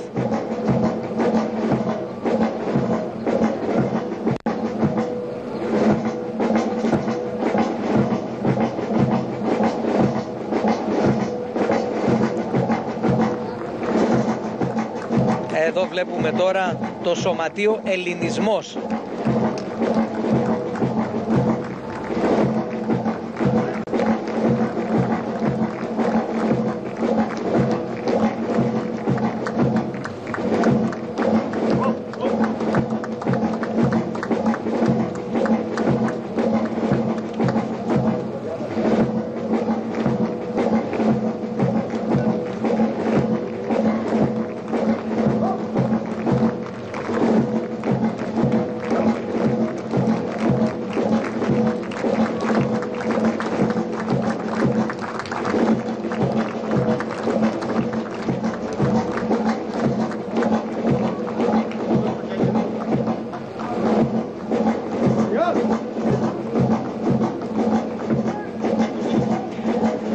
Λοιπόν, εξακολουθούμε και είμαστε συνδεδεμένοι εδώ από τη Θεσσαλονίκη με όλο τον κόσμο για να παρακολουθείτε την παρέλαση, τη μεγάλη παρέλαση πολιτικών και στρατιωτικών τμήματων από την Θεσσαλονίκη. Τον Οκτώβριο του 1940, και ενώ το μεγαλύτερο μέρος της Ευρώπης είχε εμπλακεί στη δίνη του Δευτέρου Παγκοσμίου Πολέμου, φίλες και φίλοι, η Ελλάδα διατηρούσε την ουδετερότητά της. Η Ιταλία, επισήμως στο πλευρό της Γερμανίας από τον Ιούνιο του ίδιου έτους, είχε κάνει σαφή τα επεκτατικά σχέδιά της στη Μεσόγειο. Και βέβαια και τις απειλητικές της διαθέσεις εναντίον της Ελλάδας, με αποκορύφωμα τον τορπιλισμό της Έλλης το 15 Αύγουστο του 40. Η Ιταλική επίθεση ήταν πλέον θέμα χρόνου. Στις 3 τα ξημερώματα της 28ης Οκτωβρίου του 1940, ο Ιταλός πρεσβευτής στην Αθήνα, Εμμανουέλε Γκράτσι, επέδωσε στον Έλληνα Πρωθυπουργό Ιωάννη Μεταξά τελεσίγραφο της Ιταλικής κυβέρνησης, αξιώνοντας την ελεύθερη διέλευση των Ιταλικών στρατευμάτων και τη στρατιωτική κατάληψη στρατηγικών σημείων της ελληνικής επικράτειας. Η απόρριψη των Ιταλικών απαιτήσεων ήλθε διαστόματος του Έλληνα Πρωθυπουργού με τη φράση «Λοιπόν, έχουμε πόλεμο». Αμέσως ακολούθησε γενική επιστράτευση με διαταγή αντίσταση μέχρι σε Σχάτων. Στις 5:30 ώρα πριν την εκπνοή του Ιταλικού τελεσιγράφου, τα Ιταλικά στρατεύματα εκδήλωσαν ευνηδιαστική επίθεση εναντίον των ελληνικών τμήματων προκαλύψεως της Ελληνοαλβανικής Μεθορίου, σηματοδοτώντας την επίσημη κήρυξη του Έλληνο-Ιταλικού πολέμου. Ο ελληνικός στρατός, αντιμετωπίζοντας με τόλμη τις μέχρι τότε αίτητες δυνάμεις του άξονα, έμελε να γράψει μία από τις πιο λαμπρές σελίδες της ιστορίας του, αλλά και της παγκόσμιας στρατιωτικής ιστορίας, φίλες και φίλοι. Μία μικρή υπενθύμηση στα γεγονότα εκείνων των πρώτων ωρών και εκείνων των πρώτων ημερών του πολέμου του 40. Και ενώ εξακολουθούμε να βλέπουμε τα σωματεία που συμμετέχουν, είδαμε μεταξύ άλλων το καλλιτεχνικό εργαστήρι κάτω Τούμπας Αγίου Θεράποντος, το κέντρο έρευνας και μελέτης παραδοσιακού χορού και λαϊκού πολιτισμού Διόνυσος, το Λαογραφικό Σύλλογο Θεσσαλονίκης, οι φίλοι της παράδοσης, τον Πολιτιστικό Σύλλογο Ρώμιο-Σίνη και πολλούς άλλους συλλόγους βεβαίως.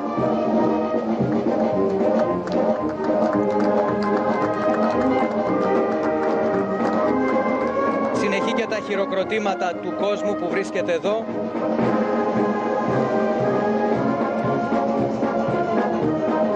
Να πούμε δύο κουβέντες. Είπαμε πριν πολλά για την Κύπρο, θα μιλήσουμε και για το Σωματείο Αναγνωστήριο Ελληνισμός. Ήταν το Λάβαρο από το οποίο πέρασε νωρίτερα και μιλούμε για το 4ο ιστορικό σωματείο της Κύπρου, με έτος ίδρυσης το 1924, ακριβώς 100 χρόνια μετά.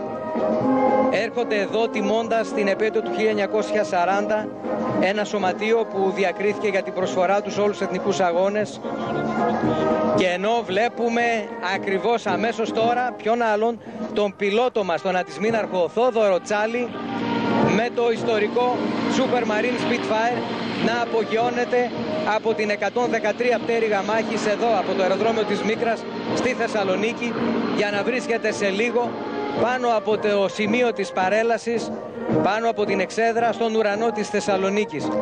Ένα ιστορικό αεροσκάφος το οποίο συντηρήθηκε και μετά από πολλά χρόνια πετάει ξανά εδώ. Θα πούμε βέβαια λεπτομέρειες για την ιστορία αυτού του ιστορικού σκάφους, και ενώ βλέπουμε το τμήμα παραδοσιακών χωρών του Άρη Θεσσαλονίκης, ενός από τους πιο ιστορικούς συλλόγους της χώρας, που διαθέτει και τμήμα παραδοσιακών χωρών. Και εδώ βλέπουμε πολλά από τα παιδιά τα οποία συμμετέχουν με το συγκεκριμένο τμήμα του Αθλητικού Συλλόγου Άρης. Και εδώ ξανά έχουμε περάσει τώρα στην θάλασσα, στο Θερμαϊκό και στις μονάδες, στις πλωτές μονάδες του πολεμικού μας ναυτικού, όπως είναι η φρεγάτα Νικηφόρος Φωκάς. Λοιπόν, έχουμε και το εργαστήρι παραδοσιακού χορού δασκάλων νηπιαγωγών Θεσσαλονίκης και τον χορευτικό σύλλογο Θεσσαλονίκης Ομίτικας. Είναι πραγματικά ατελείωτα τα σωματεία και ατελείωτη η ορμή και η διάθεση πολλών φίλων να παρελάσουν, αλλά και να μας ενημερώσουν για την δράση τους, τις δραστηριότητες τους. Και εδώ βλέπουμε τα ΚΑΠΗ του Δήμου Θεσσαλονίκης, έτσι περήφανα, και οι εκπρόσωποι των ΚΑΠΗ του Δήμου Θεσσαλονίκης, εδώ με το λάβαρο τους.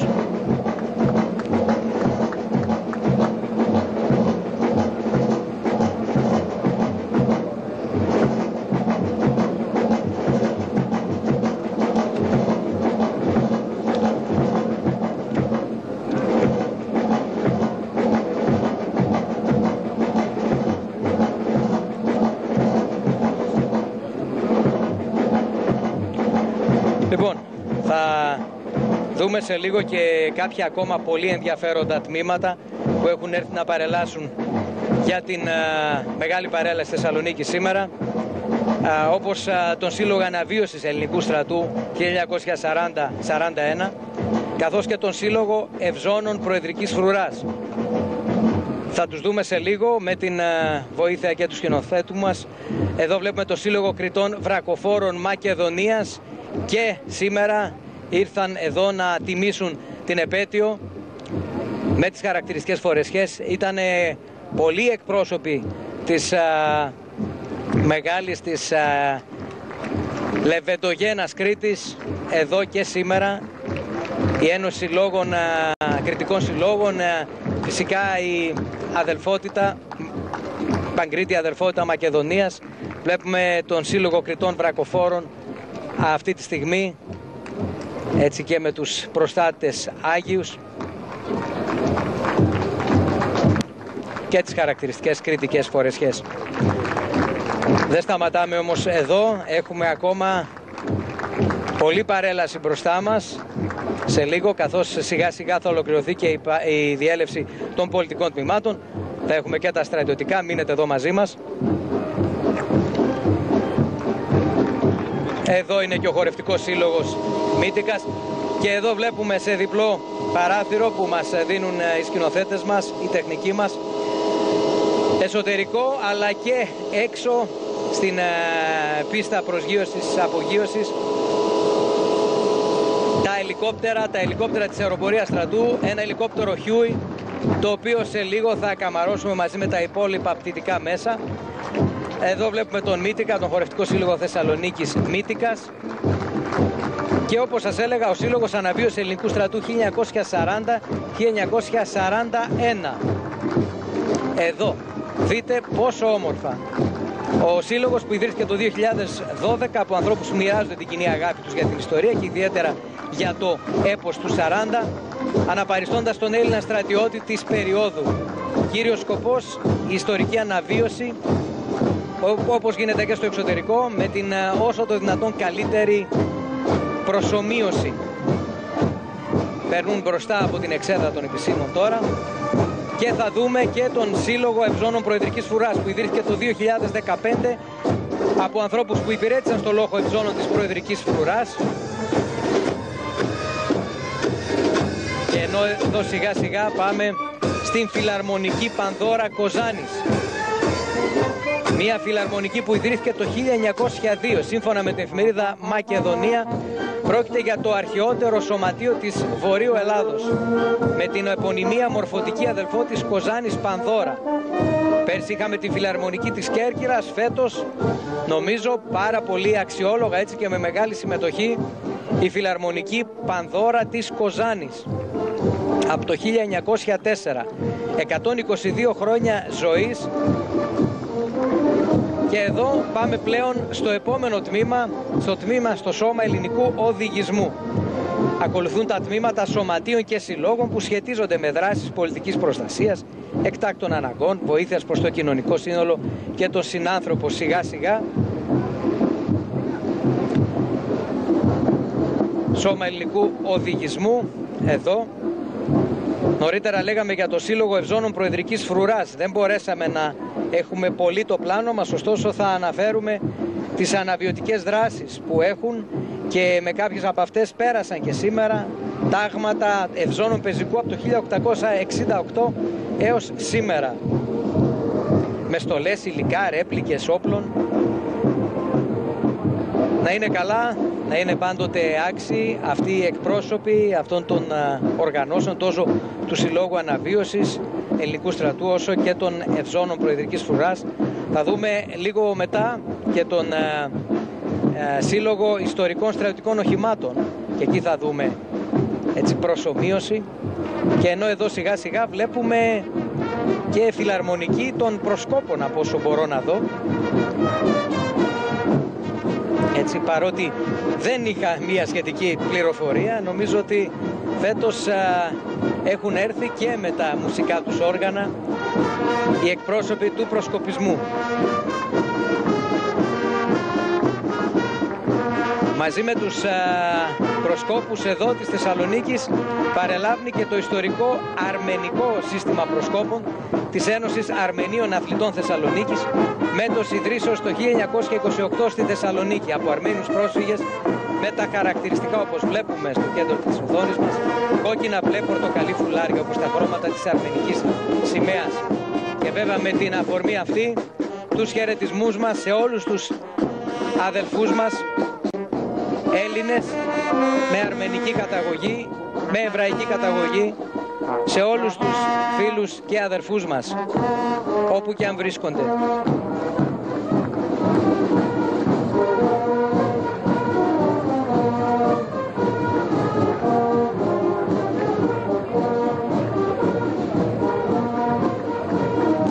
Και εδώ βλέπουμε ένα μήμα από τους Αρμένιους, από το αρμενικό σύστημα προσκόπων. Εδώ και η ελληνική σημαία βέβαια.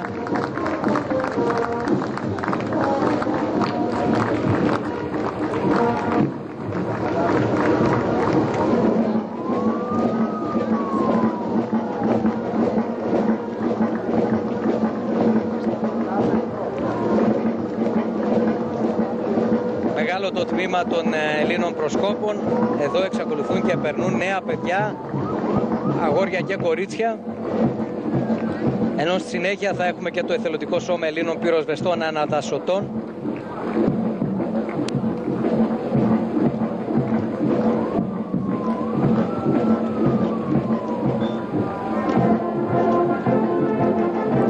Πολύ μεγάλο το τμήμα των προσκόπων.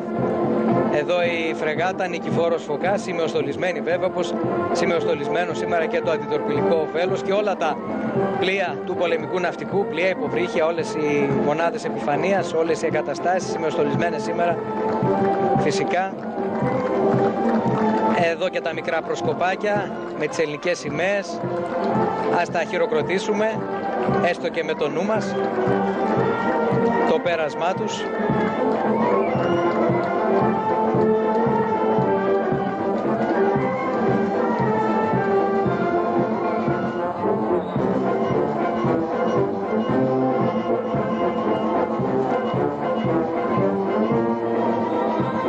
Και καθώς βλέπουμε τους μικρούς προσκόπους, να θυμηθούμε, έτσι, το θυμίζω αρκετές φορές, θα μιλήσω και σήμερα για τους καλλιτέχνες που τότε το 1940 πολέμησαν. Αναφερθήκαμε πριν στον Οδυσσέα Ελίτη, πόση έμπνευση πήρε μέσα από εκείνες τις σκληρές συνθήκες του πολέμου, στον Άγγελο Τερζάκη, στον Άγγελο Βλάχο, ενώ εδώ βλέπουμε τα σωματεία τόσο των εθελοντών αναδασωτών, το εθελοντικό σώμα Ελλήνων πυροσβεστών αναδασωτών. Θα δούμε και τους εθελοντές του Δήμου Θέρμης, οι εθελοντές πολιτικής προστασίας του Δήμου Θέρμης, μια ομάδα από το 2012 που έχει συμμετάσχει σε πλήθος αποστολών όπως οι πλημμύρες Θεσσαλίας. Αριθμούν 70 ενεργά μέλη και διαθέτουν 5 οχήματα πυροσβεστικά και διασωστικά. Εδώ βλέπουμε μόνο κατά τη φετινή αντιπυρική περίοδο συνέδραμα στην κατάσβεση τουλάχιστον 80 πυρκαγιών σε όλη την κεντρική Μακεδονία. Μετά τους εθελοντές της Θέρμης θα δούμε την εθελοντική ελληνική ομάδα διάσωσης Δρυμού Θεσσαλονίκης. Από τον Δρυμό λοιπόν, εδώ βλέπουμε ακόμη τα οχήματα των εθελοντών της Θέρμης. Και στη συνέχεια η εθελοντική ελληνική ομάδα διάσωσης Δρυμού Θεσσαλονίκης. Επίσης με 70 ενεργά μέλη, με πυροσβεστικά και διασωστικά οχήματα.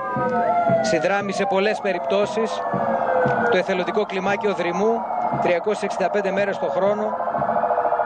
Συνδράμει στο πυροσβεστικό σώμα. Και εδώ βλέπουμε τώρα ανθρώπους και οχήματα. Και φυσικά και τις σιρήνες.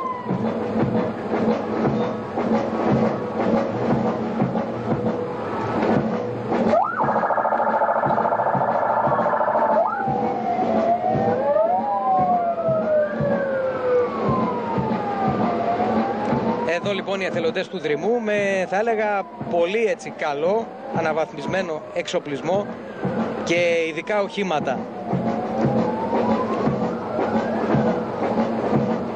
Το κίνημα του εθελοντισμού βέβαια έχει αναπτυχθεί ραγδαία τα τελευταία χρόνια και ας ελπίσουμε ο καθένας όπου μπορεί και όπως μπορεί να βοηθά.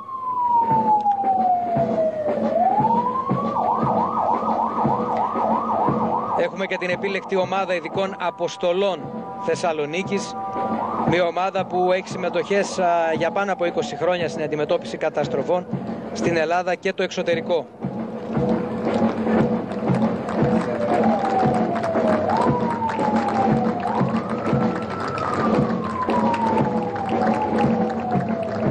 Η Πρόεδρος της Δημοκρατίας και τα στελέχη των εθελοντικών οργανώσεων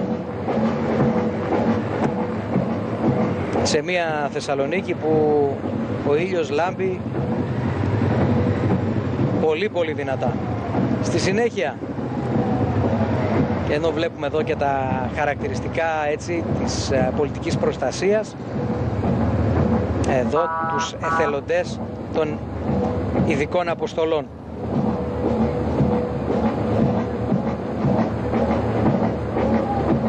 Εδώ με σύγχρονο εξοπλισμό και οχήματα, δίκυκλα.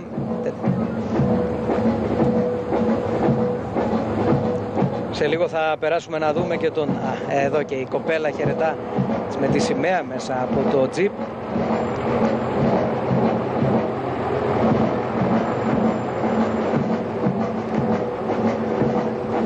Έχουμε συμπληρώσει, φίλες και φίλοι, ήδη περισσότερη από μία ώρα μετάδοσης. Είμαστε στις 12:05.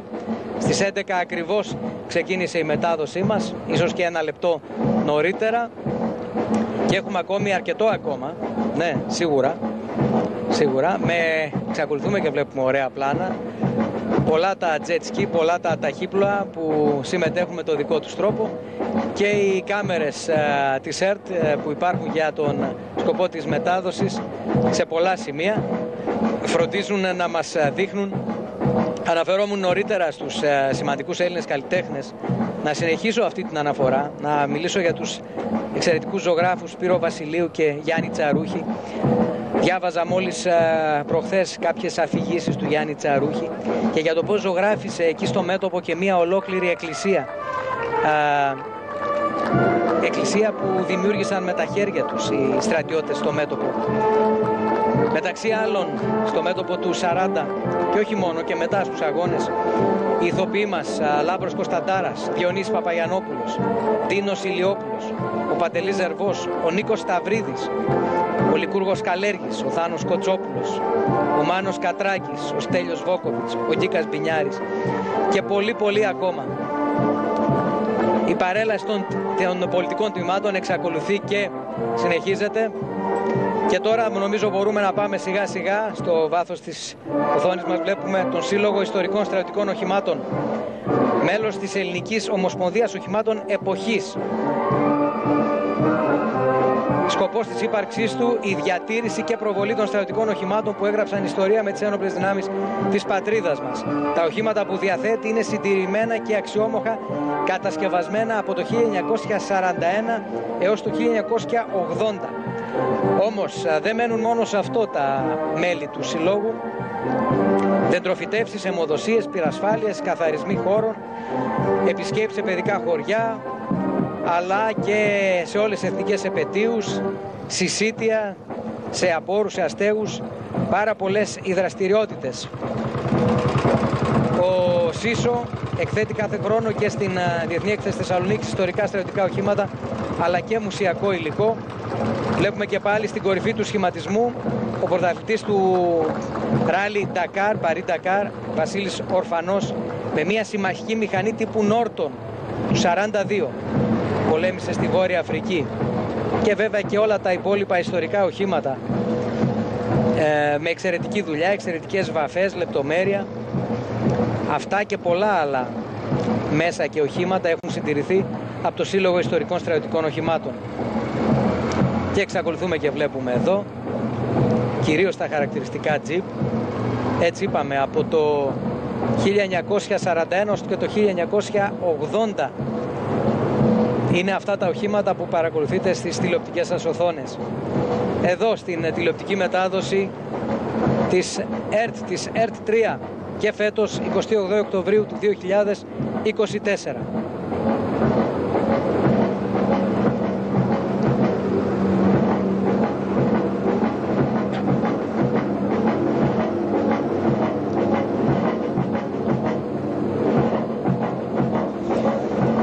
Μια που δείχνουμε οχήματα αυτής της εποχής, θα αναφερθούμε και σε μία από τις φωνικότερες και πιο ηρωικές μάχες του ελληνικού στρατού, στην περίφημη μάχη στο ύψωμα 731.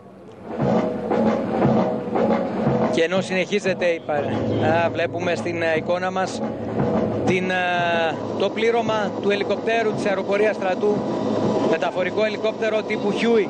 Βλέπουμε εδώ κυβερνήτης, συγκυβερνήτης και όλο το υπόλοιπο πλήρωμα. Αυτή τη στιγμή παίρνουμε ζωντανά την εικόνα από τον χώρο που έχει απογειωθεί το ελικόπτερο.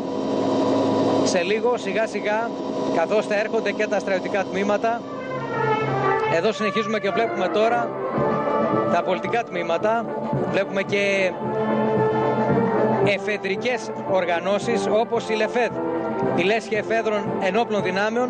Αυτή βλέπουμε τώρα μια κίνηση συνειδητοποιημένων Ελλήνων εφέδρων αξιωματικών, υπαξιωματικών και οπλιτών με σκοπό τη σωστή προετοιμασία σε καιρό ειρήνης για την περίπτωση που θα χρειαστεί από τις πλέον ενεργές στην κινητοποίηση των εφέδρων. Η ΛΕΦΕΔ είναι ενταγμένη και σαν εθελοντική ομάδα στην πολιτική προστασία. Σημαντική βοήθεια παρέχει στην πρόληψη και στην αντιμετώπιση βέβαια των φυσικών καταστροφών. Με πολύ δυναμισμό και παντού σε όλες τις ασκήσεις όπου μπορούν τα στελέχη της ΛΕΦΕΔ, της Λέσχης Έφεδρων Ενόπλων Δυνάμεων. Εδώ βλέπουμε τα στελέχη της ΛΕΦΕΔ.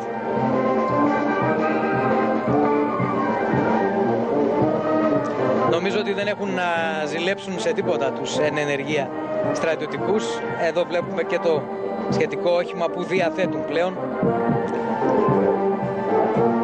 Πάμε ενώ βλέπουμε αυτές τις ωραίες εικόνες, για να ζούμε αυτές τις ωραίες εικόνες βέβαια. Κάποιοι άνθρωποι, χιλιάδες άνθρωποι πολέμησαν, θυσιάστηκαν.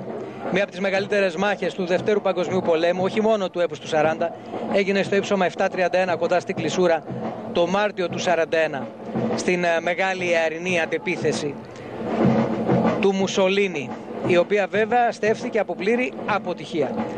Τη μάχη παρακολουθούσε ο ίδιος ο Μουσολίνι, και ενώ βλέπουμε εδώ την Ομοσπονδία των Ελλήνων Καταδρομέων στη συνέχεια, με τη Λέσχη Ελλήνων Καταδρομέων Θεσσαλονίκης και την Ομοσπονδία Καταδρομέων, και εδώ η στρατιωτική ηγεσία, οι αρχηγοί των κλάδων και άλλοι ανώτατοι αξιωματικοί. Λοιπόν, λέγαμε για την μάχη στο 731. Το ύψωμα 731 υπερασπίστηκε το 5ο σύνταγμα της πρώτης μεραρχίας και ήταν στρατηγική σημασίας. Δέχθηκε μέσα σε 3 μέρες 18 επιθέσεις από πυροβολικό, αεροπορία, άρματα μάχης και επίλεκτες ιταλικές μονάδες πεζικού. Σχετικές αναφορές υποστηρίζουν ότι σε κανένα άλλο μέρος του κόσμου στο Δεύτερο Παγκόσμιο Πόλεμο δεν ερήθησαν τόσα πυρομαχικά όσα στο ύψωμα 731. Μάλιστα το ύψωμα 731, που σήμαινε το υψόμετρο, δεν ήταν πια 731 αλλά 726, χαμήλωσε 5 μέτρα από τους βομβαρδισμούς εκείνων των ημερών.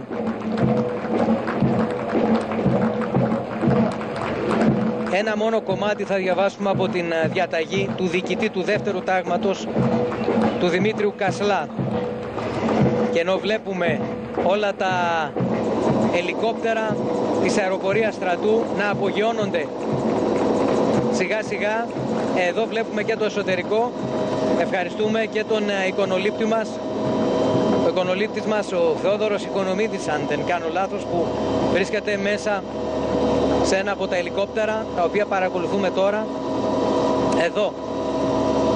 Και για άλλη μια φορά βέβαια ευχαριστούμε όλους τους φίλους, συνεργάτες, συναδέλφους για αυτήν την όσο μπορούμε άριστη μετάδοση για σας, για να έχετε μια πλήρη εικόνα. Επί των κατεχομένων θέσεων θα αμυνθόμεν μέχρι σε σχάτων, ουδής θα κινηθεί προς τα οπίσω. Ο εχθρός θα διέλθει εκ της τοποθεσίας μας μόνον όταν αποθάνομεν άπαντες επί των θέσεών μας. Ήταν η διαταγή του ταγματάρχη Δημητρίου Κασλά, διοικητή του δεύτερου τάγματος του 5ου συντάγματος, που υπερασπίστηκε το 731. Σιγά σιγά ολοκληρώνονται τα πολιτικά τμήματα.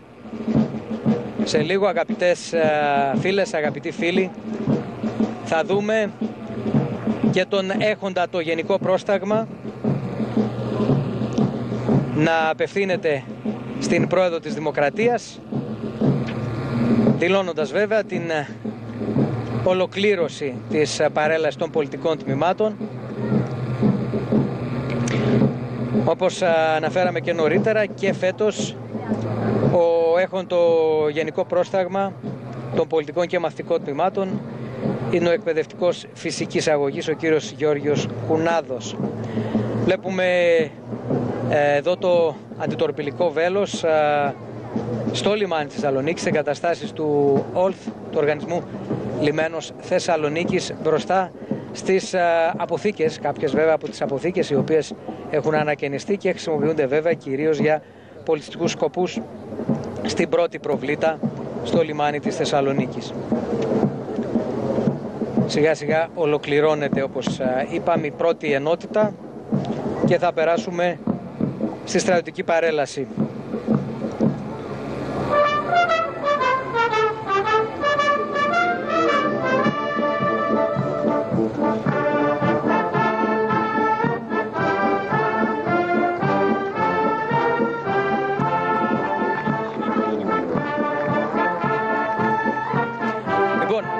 Εξακολουθούμε και βλέπουμε πάνω από τη Θεσσαλονίκη σιγά σιγά τα ελικόπτερα της αεροπορίας στρατού εδώ μαζί μας, και ενώ στο χώρο της παρέλασης ήρθε η Φιλαρμονική Ορχήστρα της Ελληνικής Αστυνομίας, με την οποία ξεκινούν να παρελάβουν τα μηχανοκίνητα τμήματα της στρατιωτικής παρέλασης, Φιλαρμονική Ορχήστρα της Ελληνικής Αστυνομίας, με 2 τμήματα σε Αθήνα και Θεσσαλονίκη.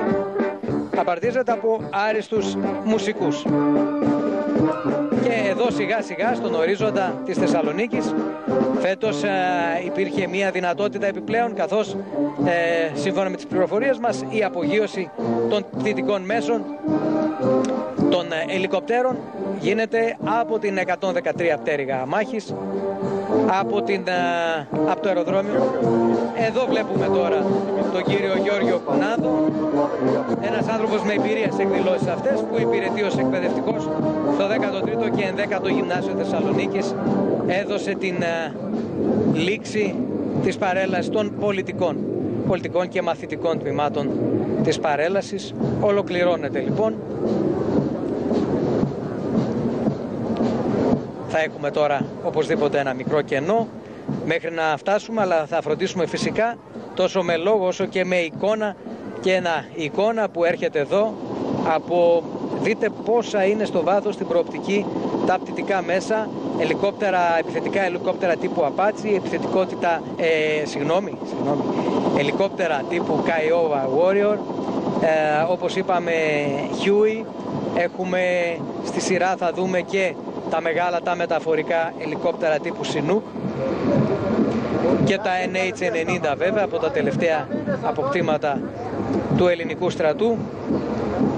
Πάμε όμως να συνεχίσουμε και με ωραίες εικόνες από τον κόσμο που κάθονται χαλαρά, φίλες και φίλοι, στην παραλία, εκεί στο κρυπίδωμα της παραλίας, της νέας παραλίας, στο ξύλινο ντεκ, και φυσικά ένα γενικό πλάνο της Θεσσαλονίκης, η Άνω Πόλη, τα κάστρα, το Επταπύργιο, το περίφημο Γεντή Κουλέ, έτσι, για όσους το είχατε ακουστάκι από τα τραγούδια, έτσι μιλάμε κυρίως για τους μη Θεσσαλονικείς που ίσως δεν το έχουν ταυτισμένο. Επταπύργιο λοιπόν, Γεντή Κουλέ, στην κορυφή του οικιστικού συνόλου της Θεσσαλονίκης. Και βλέπουμε λοιπόν και τον χώρο της παρέλασης. Θα πάρω την ευκαιρία αυτού του κενού να αναφερθώ λίγο στην μέρα εκείνη και να αναφερθώ καταρχήν στο πώς είδαν οι Ιταλοί και η πολιτική και στρατιωτική τους ηγεσία τον Ελληνοϊταλικό πόλεμο. Θα σας δούμε πάλι μετά από 2 εβδομάδες. Αυτή ήταν η φράση με την οποία οι Ιταλοί στρατιώτες αποχαιρετούσαν τους φίλους τους κατά την αναχώρηση των στρατευμάτων από την Αλβανία για τα ελληνικά σύνορα μέσα σε συνθήκες γιορτής. Η παραπάνω φράση δείχνει με πιο καθαρό τρόπο τη σιγουριά, τη βεβαιότητα, την αλαζονία που κυριαρχούσε στο Ιταλικό στρατόπεδο για την έκβαση του πολέμου. Ήταν αισιόδοξοι ότι θα πετύχουν μια κεραυνοβόλα επιτυχία, ανάλογη με εκείνες που είχαν πετύχει μέχρι τότε και οι σύμμαχοί τους οι Γερμανοί, καθώς πίστευαν ότι οι Έλληνες δεν θα προέβαλαν αξιόλογη αντίσταση. Όμως η αισιοδοξία των Ιταλών κράτησε μόνο 6 μέρες. Ο στρατηγός Αρμελίνη του Γενικού Επιτελείου έγραφε στο ημερολόγιό του στις 3 Νοεμβρίου: «Ο πόλεμος στην Ελλάδα προχωρά αργά και με μεγάλες δυσχέρειες αντίσταση κατά των στρατευμάτων μας. Ενώ θα έπρεπε κατά τις πληροφορίες που μας δίνονταν να έχουμε γίνει δεκτοί με ανοιχτές αγκάλες, στην Ήπειρο η προέλαση εξελίσσεται αργά, στην Κοριτσά οι Έλληνες εξαπέλυσαν επίθεση. Οι επιχειρήσεις δεν είναι τόσο ανέμακτες όπως οι Τζακομίνι και Τσιάνο και η παρέα τους πίστευαν». Για ένα μικρό χρονικό διάστημα, ως τις 13 Νοεμβρίου, οι Ιταλοί αναθάρισαν γιατί ο ελληνικός στρατός περιόρισε τις επιθετικές ενέργειες. Νόμισαν ότι η ελληνική ορμή εξαντλήθηκε, αλλά στην πραγματικότητα οι Έλληνες ετοιμάζονταν για τη γενική αντεπίθεση. Στις 14 Νοεμβρίου, ο ελληνικός στρατός εξαπολύει γενική αντεπίθεση σε όλο το μέτωπο που κατέληξε στην κατάληψη της Κοριτσάς και άλλων περιοχών της Αλβανίας. Στις 30 Νοεμβρίου, ο Μουσολίνη συγκάλεσε Υπουργικό Συμβούλιο. Τέλειωσε με τη φράση ο Ντούτσε: «Η κατάσταση είναι σοβαρή. Δεν αποκλείεται μάλιστα να αποβεί δραματική». Κάπως έτσι εξελίχθηκαν τον πρώτο καιρό μετά την κήρυξη του πολέμου τα πράγματα στην Ιταλική πλευρά. Βλέπουμε τώρα την μπάντα της ελληνικής αστυνομίας να ξεκινά την διέλευση των στρατιωτικών τμήματων και βλέπουμε βέβαια τους δείκτες εύζωνες που βρίσκονται βέβαια, ακολουθούν παντού την πρόεδρο της Δημοκρατίας για την ελληνική αστυνομία και την φιλαρμονική της, τα είπαμε και νωρίτερα, με 2 τμήματα σε Αθήνα και Θεσσαλονίκη λειτουργεί και συμμετέχει σε πολλές εκδηλώσεις. Η Ελλάδα, φίλες και φίλοι, ήταν η μοναδική βαλκανική χώρα που στάθηκε αδιάλειπτα στο πλευρό των συμμάχων από την αρχή ως το τέλος του πολέμου. Η συμμετοχή της αυτή δεν ήταν συμβολική, καθώς διέθεσε το σύνολο των στρατιωτικών της δυνάμεων.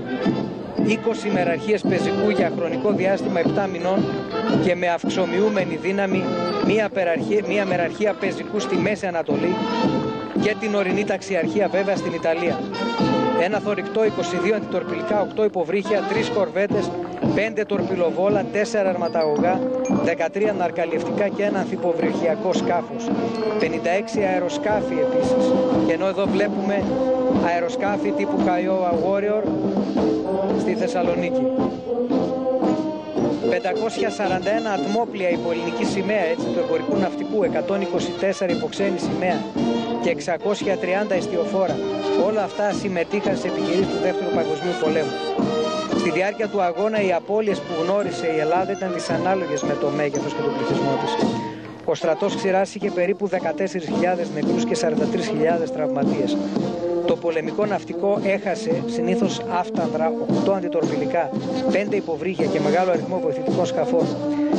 Στη διάρκεια των επιχειρήσεων στην Ελλάδα, από τα αεροσκάφη της πολεμικής αεροπορίας διασώθηκαν 4 διώξεως και 2 ναυτικής συνεργασίας, ενώ ο φόρος αίματος της πολεμικής αεροπορίας έφτασε σε 150 νεκρούς.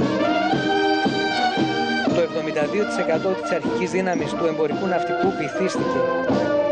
Η Ελλάδα, αγαπητοί φίλοι, αγαπητές φίλες, κατά τη διάρκεια του πολέμου και της τριπλής κατοχής, πέστη τεράστιες υλικές καταστροφές και αβάστακτες για τους κατοίκους πληθωριστικές πιέσεις.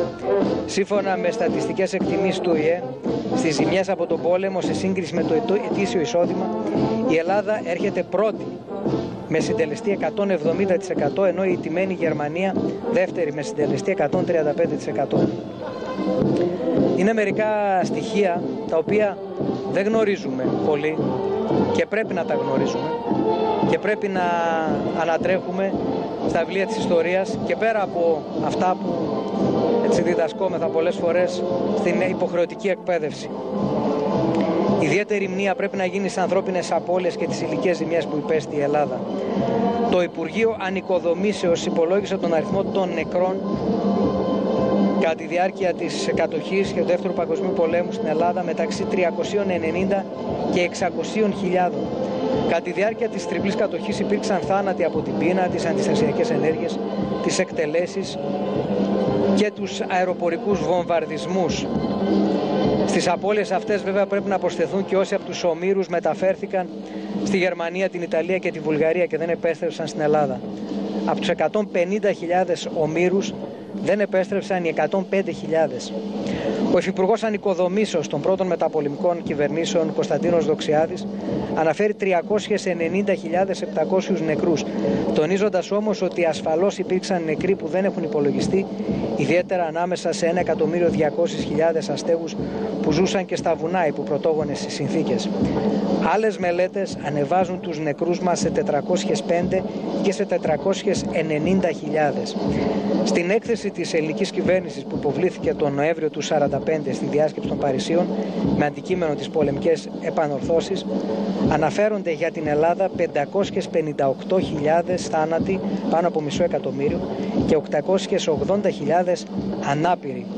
Σε σχέση με τις άλλες κατακτημένες ευρωπαϊκές χώρες, η Ελλάδα κατέγραψε τις υψηλότερες ανθρώπινες απώλειες, έτσι, με ποσοστά. Ο πληθυσμός της Ελλάδας το καλοκαίρι του 1940 ήταν 7.335.000. Μετά την αποχώρηση των Γερμανών ανερχόταν σε 6.800.000.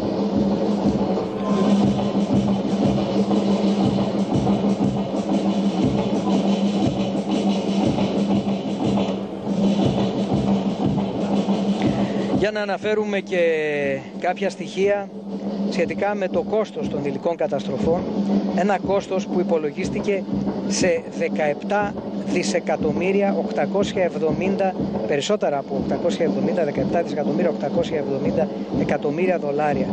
Στο ποσό αυτό συμπεριλαμβάνονται και τα έξοδα συντήρησης που απομυζούσαν από τη χώρα για τη συντήρησή τους τα κατοχικά στρατεύματα. Τρομακτικές επίσης ήταν οι ζημιές στη γεωργική παραγωγή και την κτηνοτροφία. Τέλος, η μεγαλύτερη οικονομική συνέπεια ήταν η καταράκωση του εθνικού νομίσματος. Ενδεικτικά αναφέρουμε ότι το εθνικό εισόδημα από 62.867 δισεκατομμύρια δραχμές το 1939 συρρικνώθηκε το 1941 σε 46 δισεκατομμύρια και το 1942 σε 21 δισεκατομμύρια.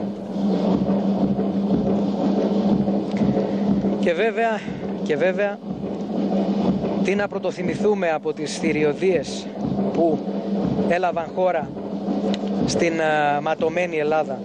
Τι να θυμηθούμε, ίσως και με χρονολογική σειρά, και ενώ σιγά σιγά βλέπουμε τα προπορευόμενα οχήματα των στρατιωτικών τμήματων να έρχονται.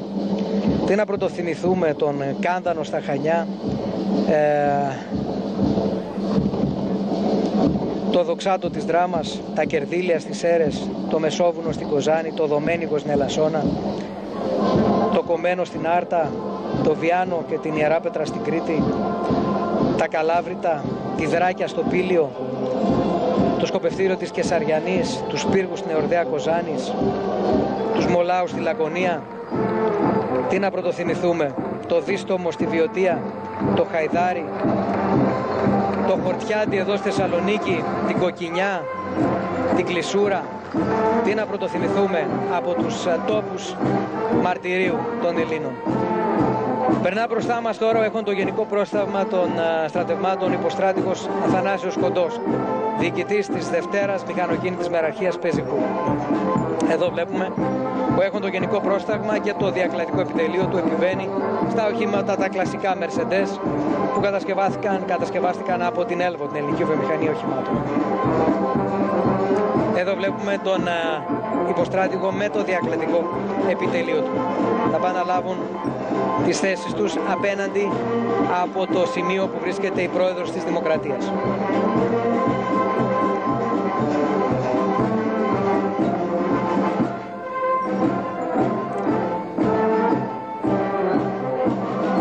Εδώ βλέπουμε το επιτελείο, πρέπει να λάβει το βήμα το σχετικό.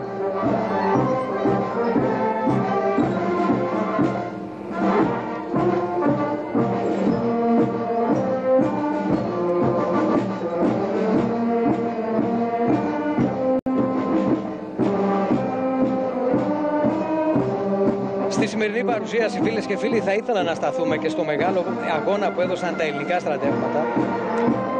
Οι Έλληνες στρατιώτες, ναύτες και αεροπόροι, καθώς και πολλά πληρώματα του εμπορικού ναυτικού, σε διάφορα σημεία της εμπόλεμης Ευρώπης, αλλά και στη Μέση Ανατολή, τη Μεσόγειο, ακόμη και στον Ατλαντικό και Ινδικό ωκεανό. Να αναφερθούμε στη συγκρότηση του ελληνικού στρατού στη Μέση Ανατολή, πυρήνα της οποίας αποτέλεσε η φάλαγγ Ελλήνων Αιγύπτου, η οποία διέθετε ένα τάγμα πεζικού, το επωνομαζόμενο Δωδεκανησιακό, και υπαγόταν απευθείας στο Γενικό Στρατηγείο Μέσης Ανατολής. Το ένοπλο αυτό τμήμα είχε συγκροτηθεί το Φεβρουάριο του 1941 στο Κάιρο από υπόχρεους θητείας και εθελοντές του Αιγυπτιακού Ελληνισμού και είχε οργανωθεί με αποσταλθέντες από την Ελλάδα αξιωματικούς.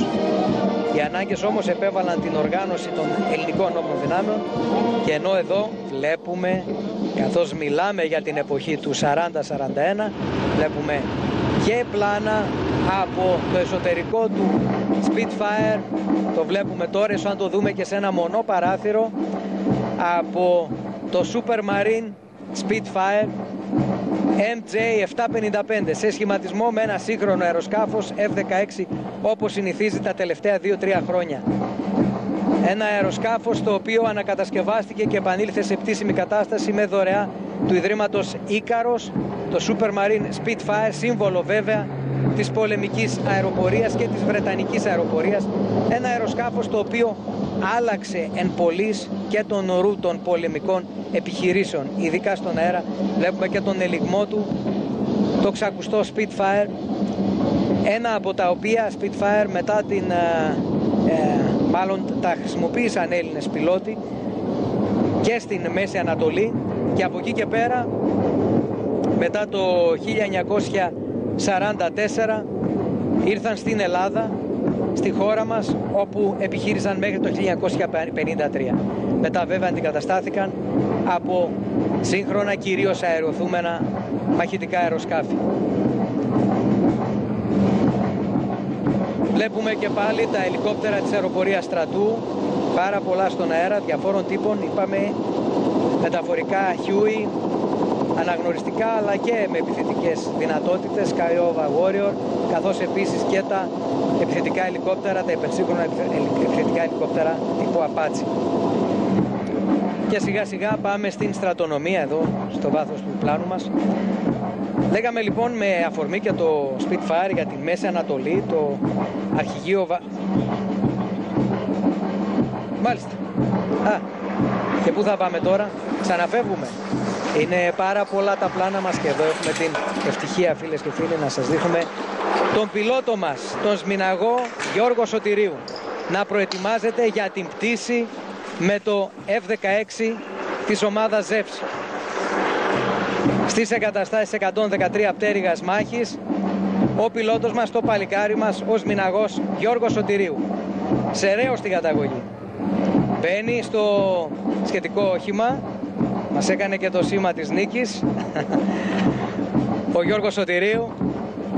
Είναι κάποια από τα πλάνα που εξασφαλίσαμε για να έχετε μια πιο ολοκληρωμένη εικόνα, φίλες και φίλοι, με τις δυνατότητες που έχει η R3 εδώ οι συνάδελφοι.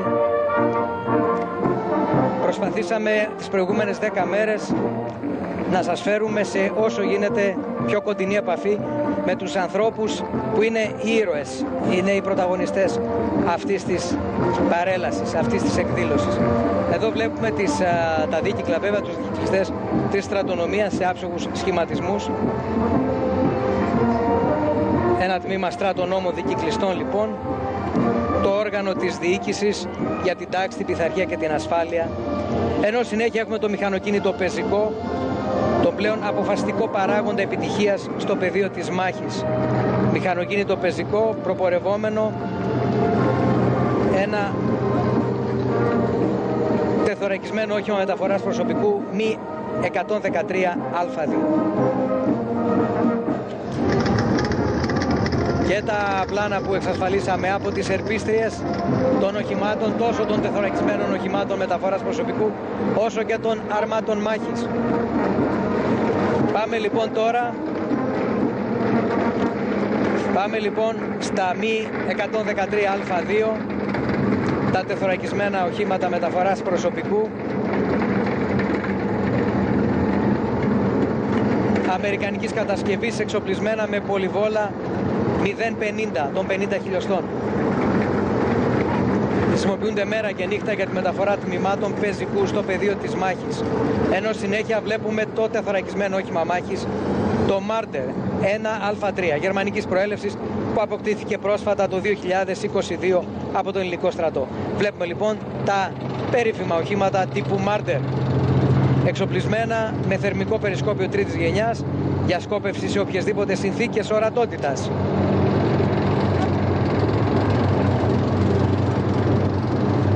Εξακολουθούμε και βλέπουμε τα Marder.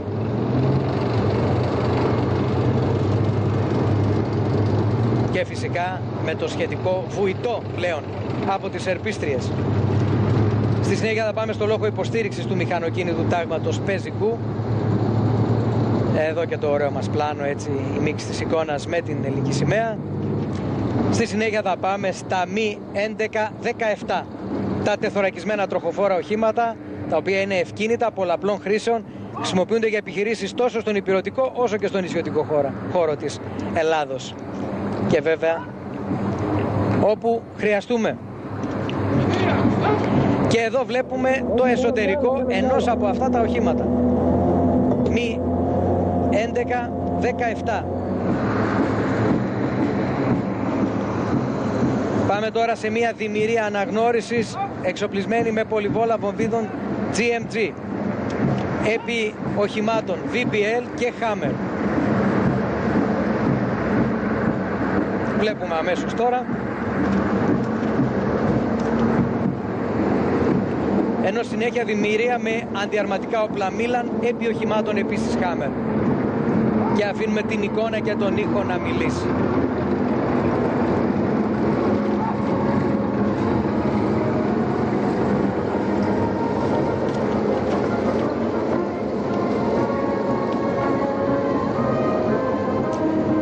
Έχουμε περάσει ήδη στα τεθωρακισμένα, φίλοι μου, στα Leopard 2 Hell, Leopard τύπου 2 Hell. Εκεί κυματίζει και η πολεμική σημαία της 25ης τεθωρακισμένης ταξιαρχίας. Εδώ που βλέπουμε, σε ένα πάρα πολύ όμορφο πλάνο,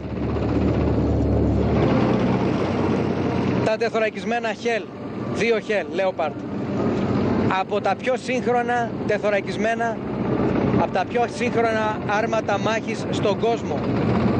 Και τα διαθέτει ο ελληνικός στρατός, οι ελληνικές ένοπλες δυνάμεις.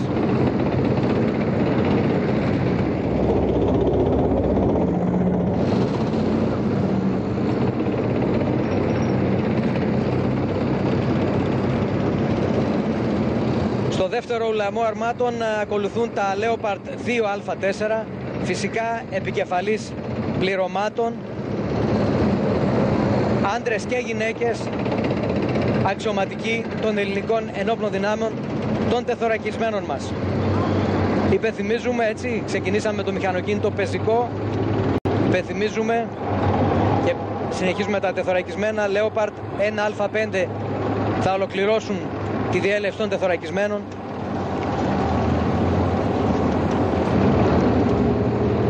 Πεζικό τεθωρακισμένα, ιππικό τεθωρακισμένα όπως είναι, έτσι. Διαβιβάσεις, πυροβολικό, μηχανικό, αεροπορία στρατού, τα όπλα και βέβαια υπάρχουν και τα σώματα του στρατού ξηράς. Θα περάσουμε τώρα στο πυροβολικό. Και φυσικά εγώ να υπενθυμίσω ότι μαζί μας και σήμερα και τις προηγούμενες χρονιές, μαζί μας ο συνταγματάρχης πυροβολικού, ο κύριος Θανάσης Παπαθανασίου. Και πάμε στο πυροβολικό, εδώ με μια πυροβολαρχία αυτοκινούμενου μέσου πυροβολικού των 155 χιλιοστών. Προηγήθηκε βέβαια ο διοικητής της μοίρας πυροβολικού μάχης και προπορευόμενο ένα όχημα FDSV. Στη συνέχεια έχουμε πυροβόλα τύπου 109α3 GEA1, αυτοκινούμενα πυροβόλα τεράστιων δυνατοτήτων. Και στη συνέχεια έχουμε βέβαια τα πολύ γνωστά Panzer 2000 GR, πυροβολαρχία με Panzer 2000 GR. Είδαμε και εσωτερικό, δεν ξέρω αν μπορούμε να δούμε ξανά το εσωτερικό ενός άρματος Leopard, το οποίο νομίζω ότι δεν προλάβαμε να δούμε καλά νωρίτερα. Θα είναι μια πολύ έτσι χαρακτηριστική εικόνα. Εδώ βλέπουμε, εδώ θαυμάζουμε ένα καταπληκτικό πλάνο μέσα από ένα άρμα τύπου Leopard 2 Λοιπόν, μια πυροβολαρχία πολλαπλών εκτοξευτών πυράβλων MLRS αμέσως τώρα μπροστά μας, όπου θα μπορέσουμε να δούμε, νομίζω έχουμε και ένα κοντινό πολύ ωραίο πλάνο εδώ, να το, η περήφανη κοπέλα των ενόπλων δυνάμεων, κυρία με το κάπα κεφαλαίο, εδώ σε έναν από τους πολλαπλούς εκτοξευτές πυράβλων MLRS.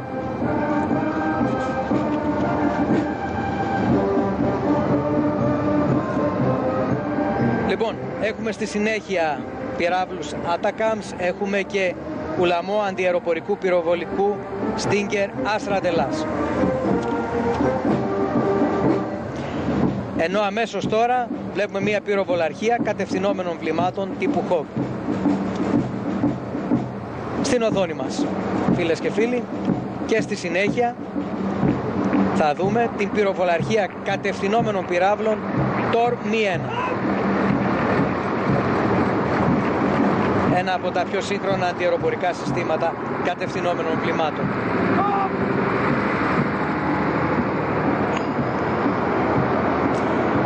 Στην οθόνη μας βλέπουμε το αεροσκάφος F-16 Block 52+, το οποίο θα υποδεχθεί στο χειριστήριό του τον σμιναγό μας, τον Γιώργο Σωτηρίου. Κάνει όλες τις σχετικές κινήσεις, τους σχετικούς ελέγχους στην άτρακτο του αεροσκάφους. Ο σμιναγός Γιώργος Σωτηρίου, με περισσότερες από 1500 ώρες πτήσης, σε συνεργασία βέβαια με τον τεχνικό. Μην ξεχνάμε την νευραλγική βοήθεια των τεχνικών όλων αυτών των μέσων της πολεμικής αεροπορίας, αλλά και των άλλων κλάδων των ενόπλων δυνάμεων. Ετοιμάζεται λοιπόν για την, πιστεύουμε, καταπληκτική και αφεντινή επίδειξη. Και ενώ πάμε στο μηχανικό εδώ, επί εδάφους, το όπλο του μηχανικού, πολύτιμος αρρωγός των μηχανοκίνητων και τεθωρακισμένων μονάδων, και βέβαια μια ομάδα ναρκαλιευτών και ομάδα εξουδετέρως εκρηκτικών μηχανισμών, πολύτιμη και στο κοινωνικό σύνολο, και βέβαια μια πλωτή γέφυρα τύπου Ribbon, και στη συνέχεια ένα Leopard ειδικά διαμορφωμένο, ένα V Leopard Mine Plow, έτσι, συλλογής διάνοιξης ναρκοπεδίων. Το μηχανικό, το οποίο, να μην λησμονούμε, βοηθάει και στη νέα διοίκηση κατασκευών και αντιμετώπιση φυσικών καταστροφών. Πάμε και στις διαβιβάσεις. Εδώ είμαστε σε κάποια από τα τμήματα των διαβιβάσεων. Σύστημα επικοινωνιών ζώνης μάχης Ερμής, κινητή επικοινωνιακή κόμβη, ζεύγος οχημάτων Hammer με συστήματα Bora και Markot και πολλά άλλα συστήματα των διαβιβάσεων, καθώς στο τέλος και ένα μη επανδρωμένο αερόχημα UAV, σύστημα Spareware. Έτσι, γιατί μην ξεχνάμε τον κρίσιμο ρόλο των drones, των μη αυτανδρωμένων αεροχημάτων, στα οποία πρέπει να επενδύσει και πρέπει να έχει η χώρα μας για το σύγχρονο πόλεμο. Και εδώ βέβαια ξεχωρίζει το έμβλημα του υγειονομικού, ένας λόγος υγειονομικού, με τον Ερυθρό Σταυρό, φυσικά σύμβολο πάνω σε όλα τα σχετικά οχήματα. Και ερχόμαστε στους αεροπορικούς σχηματισμούς, με πρώτα μια τετράδα F-16. Σύμφωνα με όσα γνωρίζουμε, F-16 Block 50 από την 347 μοίρα από τη Νέα Χίαλο του Βόλου. Μια τετράδα λοιπόν σύγχρονων, υπερσύγχρονων αεροσκαφών F-16 Block 50 στον αέρα της Θεσσαλονίκης. ενώ συνεχίζουν τα μηχανοκίνητα με την πολεμική αεροπορία και με ένα σύστημα Patriot μπροστά από τους χώρους διέλευσης. Βλέπουμε στη συνέχεια αεροσκάφη τύπου Rafale και αεροσκάφη τύπου Mirage 2000.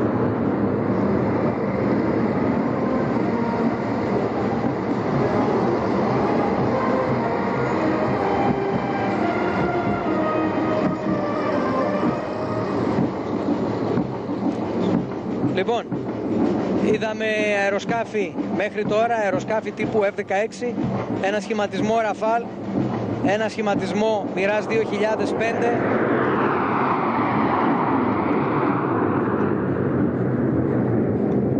και οι τρεις αυτοί υπερσύγχρονοι τύποι, και βλέπουμε και σχηματισμό F4 στη συνέχεια. Και ενώ βλέπουμε τους σχηματισμούς των μηχανοκίνητων της ελληνικής αστυνομίας.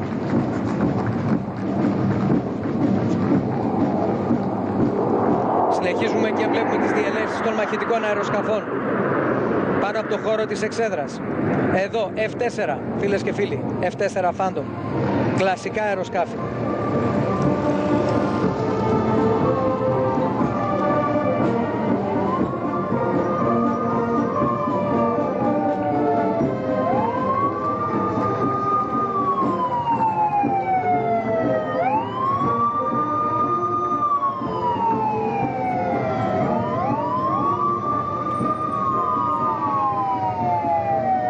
Λοιπόν, εδώ τα μηχανοκίνητα της Ελλάς, της ελληνικής αστυνομίας, στο βάθος βέβαια τα μηχανοκίνητα της πυροσβεστικής.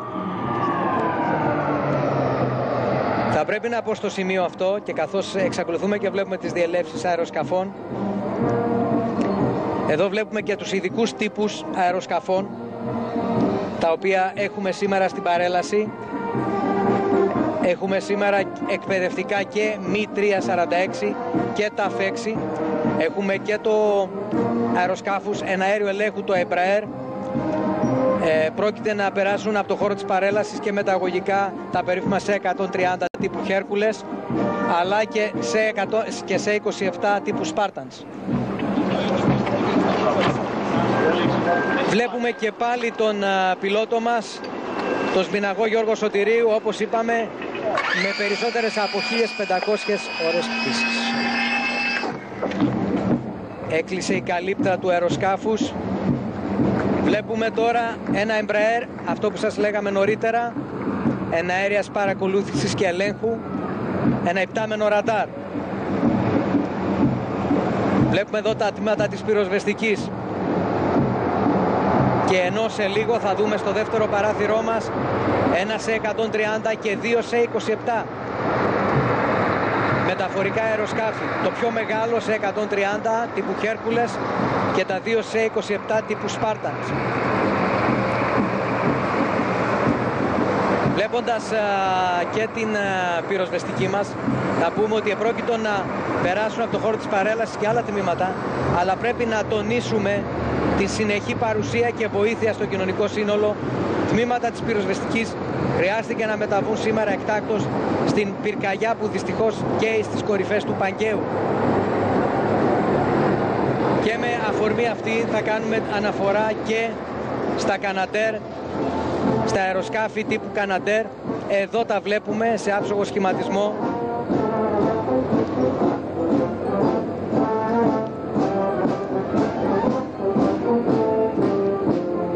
Αεροσκάφη τύπου Canadair.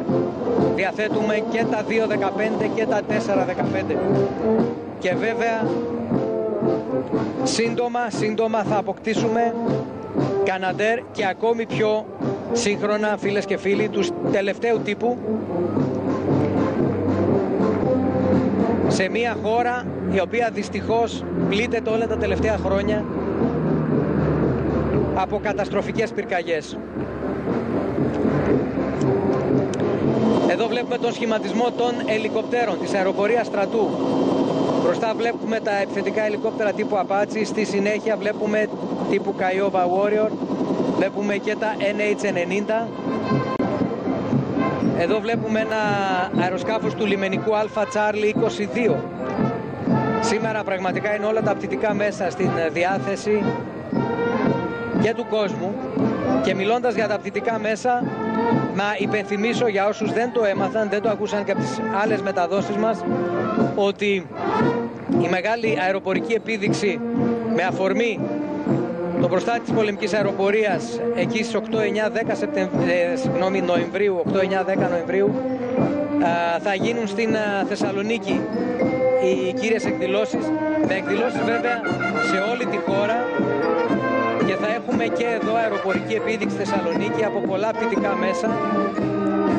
Θα έχουμε μάλιστα πολύ πιθανόν τη δυνατότητα να δούμε μαζί με το συλλεκτικό αεροσκάφος Spitfire, το συλλεκτικό αεροσκάφος Harvard, το οποίο παραλάβαμε πριν από λίγες μέρες, εντελώς ανανεωμένο. Είδαμε βέβαια πριν από λίγο στην εικόνα μας και πάλι ελικόπτερα επιθετικά τύπου Apache, και βλέπουμε και τώρα πάνω από το χώρο της παρέλασης. Ας αφήσουμε τον φυσικό ήχο να μιλήσει.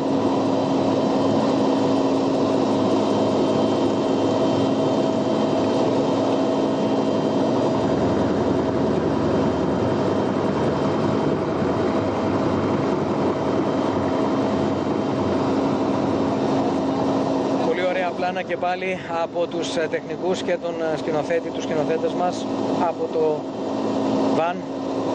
Βλέπουμε και τα Kiowa Warrior, σχετικά πρόσφατα αποκτήματα και αυτά, με εξαιρετικές δυνατότητες για την πολεμική μας αεροπορία. Και βλέπουμε και τα Huey. Είπαμε βέβαια και NH-90. Δεν έχω δει μέχρι στιγμής κάποιο από τα Chinook για να τα επισημάνουμε και αυτά. Βλέπουμε τις πολύ ωραίες εικόνες NH-90 βλέπουμε τώρα, και εδώ βλέπουμε τα μεγάλα μας ελικόπτερα, τα Chinook, τα οποία συνδράμουν και στην κατάσβεση πυρκαγιών, έτσι να το σημειώσουμε για άλλη μια φορά.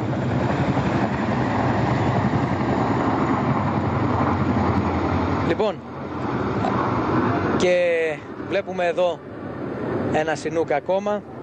Σε λίγο προετοιμάζεται και η ομάδα του Ζεύς με τον αφηγητή, τον Νίκο Παπαϊσιδόρου, τον Σμιναγό, και ενώ εδώ βλέπουμε αεροσκάφη τύπου Seahawk της πολεμικής αεροπορίας, του πολεμικού ναυτικού.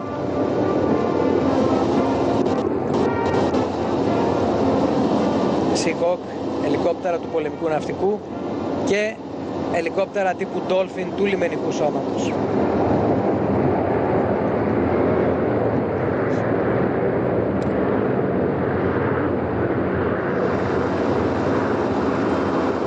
Είδαμε μόλις τα ελικόπτερα και του πολεμικού μας ναυτικού και τα ελικόπτερα του λιμενικού.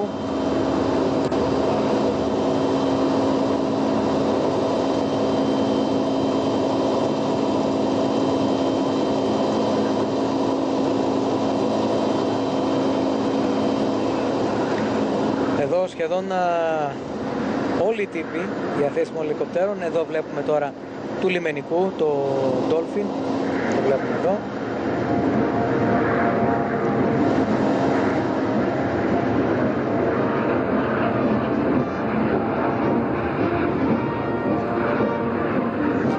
Και πάλι στα ελικόπτερά μας με πολύ ωραίες εικόνες. Από κάτω διάφορες περιοχές της Θεσσαλονίκης, φίλες και φίλοι.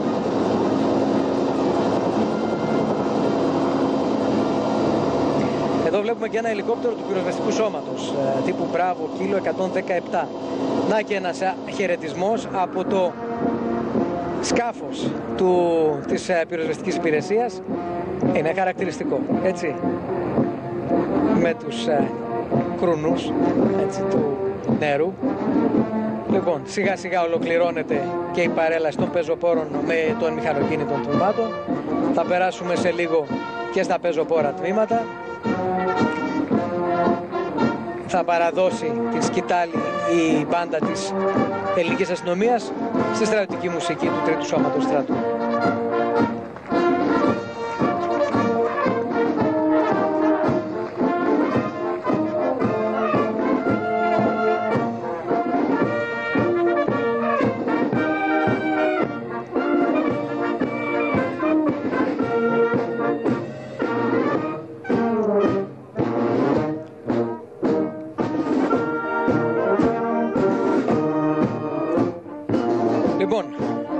να έρθουν και τα υπόλοιπα τμήματα, να περάσουμε λίγο σε κάποιες αναφορές και πάλι από το 40. Να δούμε λίγο κάποιες δηλώσεις ξένων ηγετών και όχι μόνο για την ελληνική εποπία. Ο πρωθυπουργός της Αγγλίας, της Μεγάλης Βρετανίας τότε, Winston Churchill, τηλεγραφούσε στον Έλληνα πρωθυπουργό στις 28 Οκτωβρίου ο τρόπος με τον οποίο ο ελληνικός λαός αντιμετώπισε την Ιταλική πρόκληση κατέκτησε το θαυμασμό του Βρετανικού λαού. Θα σας παράσχουμε όλη τη δυνατή βοήθεια, μαχώμε εναντίον του κοινού εχθρού και θα μοιραστούμε την κοινή νίκη, έλεγε. Την ίδια μέρα ο πρωθυπουργός του Καναδά, Μακένζι Κίνγκ, τηλεγραφούσε: όταν η κοιτίδα του ευγενέστερου πολιτισμού που γνώρισε η ανθρωπότητα, η χώρα που της οφείλουμε ό,τι καθιστά τη ζωή ανώτερη και ωραιότερη, υφίσταται τέτοια επίθεση, η θέση όλων των αληθινών ανθρώπων είναι στο πλευρό της.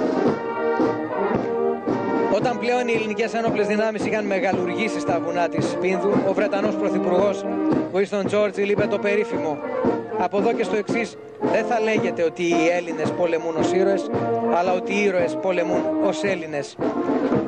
Υπόθηκαν κι άλλα πολλά. Στις 27 Απριλίου του 1942, ο ραδιοφωνικός σταθμός της Μόσχας ανέφερε σε εκπομπή με θέμα «Χαιρετισμός προς τους Έλληνες». Πολεμήσατε άοπλοι εναντίον πάνωπλων και νικήσατε. Μικροί εναντίον μεγάλων και επικρατήσατε. Δεν ήταν δυνατόν να γίνει αλλιώς, διότι είστε Έλληνες. Κερδίσαμε χάρη στη θυσία σας χρόνο για να αμυνθούμε. Ως Ρώσοι και ως άνθρωποι σας ευγνωμονούμε. Ο Χίτλερ ο ίδιος, που ήταν αντίθετος με την Ιταλική επίθεση, παραδέχτηκε αργότερα η ηρωική ελληνική αντίσταση και στα οχυρά της γραμμής Μεταξά. Τον έκανε να αναγνωρίσει σε λόγο του στο Reichstag στις 4 Μαΐου του 1941. Ενώπιον της ιστορίας είμαι υποχρεωμένος να αναγνωρίσω ότι από τους μέχρι τώρα αντιπάλους μας ο Έλληνας στρατιώτης πολέμησε με εξαιρετική γενναιότητα και δεν παραδόθηκε παρά όταν κάθε αντίσταση ήταν αδύνατη. Αυτά είπε ο ίδιος ο Αδόλφος Χίτλερ.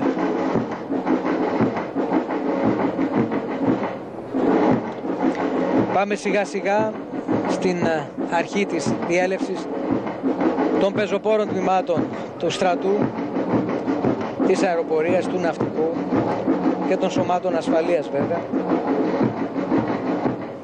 Σε λίγο θα έχουμε τις πολεμικές σημαίες των συνταγμάτων και ταγμάτων πεζικού που έλαβαν μέρος στους Βαλκανικούς παγκοσμίους πολέμους, στη Μικρασιατική εκστρατεία, σε πόσα μέτωπα.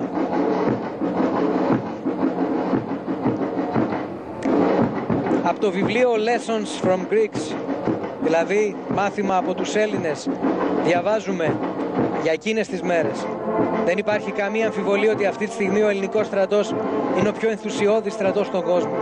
Μη λογαριάζοντας τη λάσπη, τη βροχή και το χιόνι, μη λογαριάζοντας τα αμέτρητα φαράγγια, τους γκρεμούς και τις χιονισμένες κορφές που πρέπει να κατακτήσουν, τη μία μέρα μετά την άλλη προχωρούν αδιάκοπα μπροστά.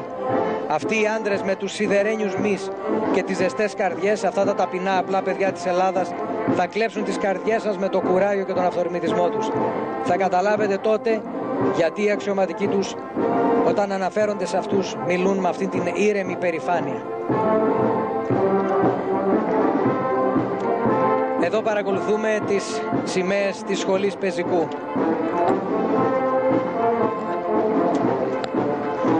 Είπαμε, σημαίες από όλα τα μέτωπα που πολέμησε το ελληνικό πεζικό, ο ελληνικός στρατός ξηράς.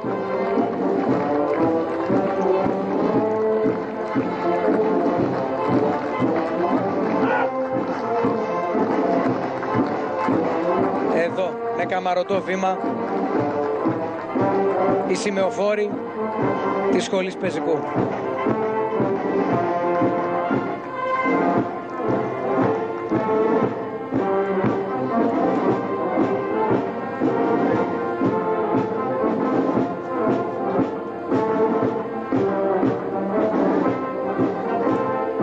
Ο Υπουργός Εθνικής Άμυνας Νίκος Δένδιας στην ημερήσια διαταγή του για την εθνική επέτειο αναφέρει μεταξύ άλλων: η σημερινή μέρα δεν αποτελεί απλά υπενθύμηση ένδοξης στιγμής του παρελθόντος, συνιστά προβολή στοιχείων της εθνικής συλλογικής μνήμης ενός ιστορικού παραδείγματος. Βλέπουμε τώρα τον επετειακό ουλαμό της σχολής Πεζικού, που φέρει παλές στολές από συγκεκριμένες ιστορικές περιόδους: τους Βαλκανικούς πολέμους, τη Μικρασιατική Εκστρατεία, τον Πρώτο Παγκόσμιο, τον Ελληνοϊταλικό πόλεμο και παλιές στολές ευέλπιδων και ιερολογητών. Εδώ τώρα.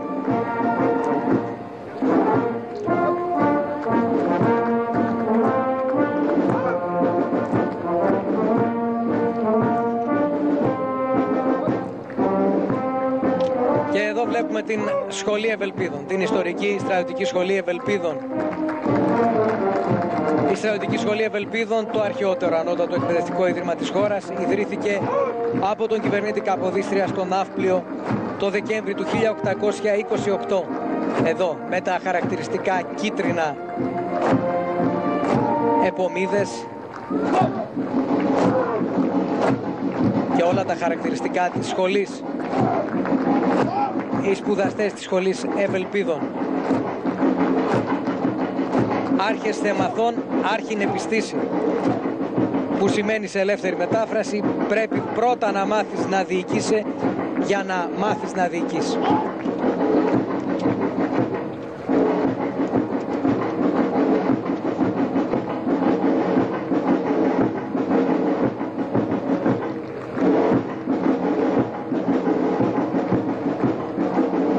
Η Σχολή Ευελπίδων, φίλες και φίλοι. Και εδώ τώρα έχουμε πάει στην μεγάλη στρατιωτική σχολή της Θεσσαλονίκης, στην ΣΑΣ, με τα αντίστοιχα κόκκινα χαρακτηριστικά, η Στρατιωτική Σχολή Αξιωματικών Σωμάτων. Εδώ μπροστά μας τώρα. Το ρητό της σχολής είναι το Πειθαρχία Ευπραξίας Μήτυρ, που σημαίνει ότι η πειθαρχία είναι η μητέρα της ευπραξίας, της σωστής πράξης. Η ιστορία της σχολής είναι άρρηκτα συνδεδεμένη με την ιστορία της πόλης της Θεσσαλονίκης, καθώς εδώ βρίσκεται από το 1947. Βασική αποστολή της σχολής: παροχή επιστημονικής και στρατιωτικής άριστης εκπαίδευσης. Οι απόφοιτοί της στο υγειονομικό, γιατροί, οδοντίατροι, κτηνίατροι, φαρμακοποιοί και ψυχολόγοι, επίσης του σώματος του οικονομικού αλλά και του κοινού νομικού σώματος, με υψηλή στρατιωτική και πανεπιστημιακή εκπαίδευση, συνεργασία με το Αριστοτέλειο Πανεπιστήμιο Θεσσαλονίκης. Εδώ, άντρες και γυναίκες. Στη συνέχεια θα περάσουμε στη Σχολή Μονίμων Υπαξιωματικών, που εδρεύει εδώ και πολλά χρόνια στην όμορφη πόλη των Τρικάλων. Σχολή Μονίμων Υπαξιωματικών, ιστορικό ίδρυμα που ανέδειξε μεγάλους ηγέτες, όχι μόνο στρατιωτικούς αλλά και πολιτικούς της χώρας, όπως ο Νικόλαος Πλαστήρας.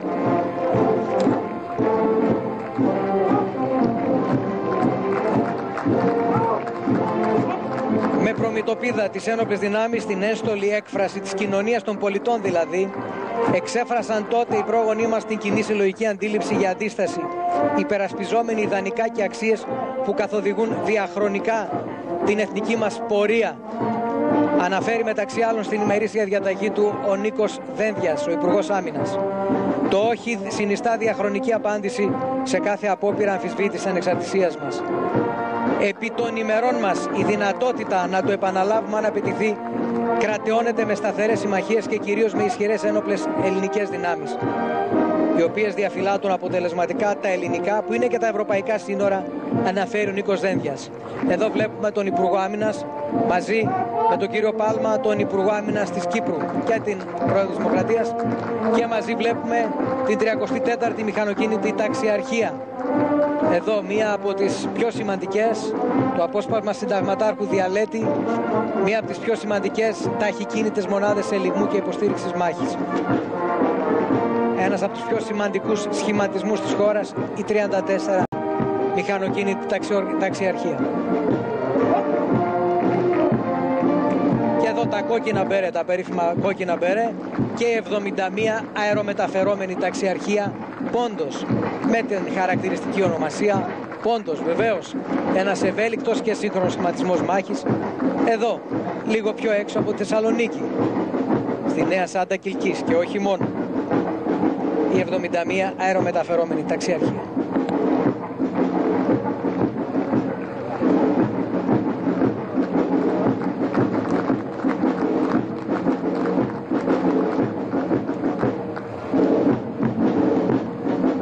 Με μεγάλη τιμή και εθνική υπερηφάνεια εορτάζουμε σήμερα την επέτειο του 40, μία επέτειο, έναν θρύλο, μία μνήμη αλλά και ένα ιστορικό χρέος προς την πατρίδα.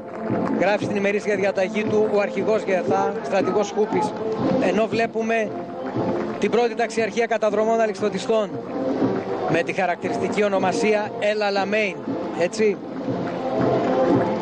προς τιμήν των αγωνιστών, των Ελλήνων αγωνιστών στο El Alamein.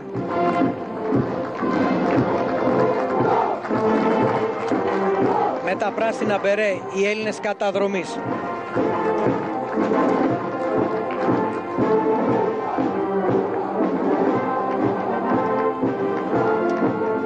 Εδώ με τις χαρακτηριστικές στολές για κάθε είδος αγώνα.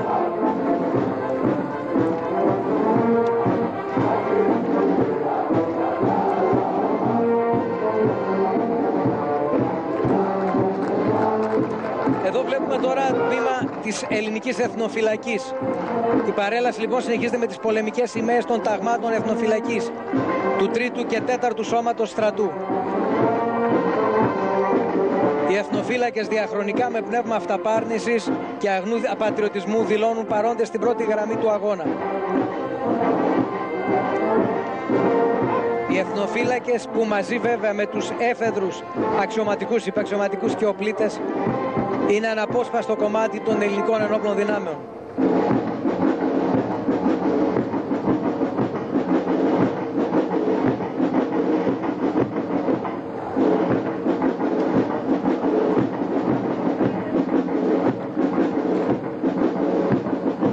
Αναφερόμασταν νωρίτερα στην ημερήσια διαταγή του αρχηγού ΓΕΘΑ.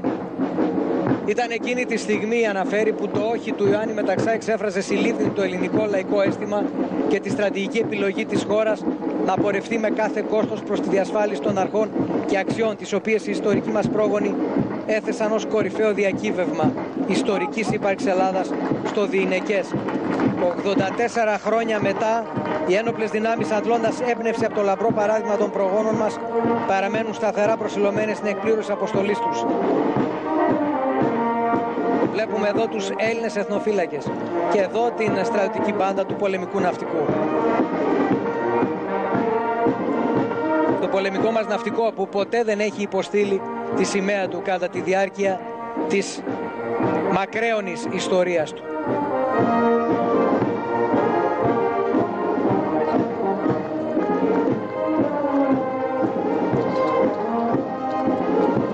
Σε λίγο θα δούμε, φίλες και φίλοι, και τη διέλευση των ναυτικών σχολών, τόσο της, και ενώ βλέπουμε την φρεγάτα Νικηφόρος Φωκάς ημεστολισμένη, θα περάσουν και η Σχολή Ναυτικών Δοκίμων και η Σχολή Μονίμων Υπαξιωματικών του Πολεμικού Ναυτικού.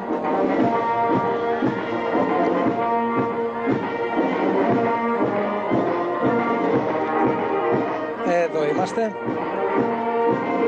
Και εδώ φυσικά είναι εδώ είναι διάφορα σκάφη του πολεμικού ναυτικού και βέβαια μαζί και το αντιτορπιλικό, το ιστορικό αντιτορπιλικό βέλος.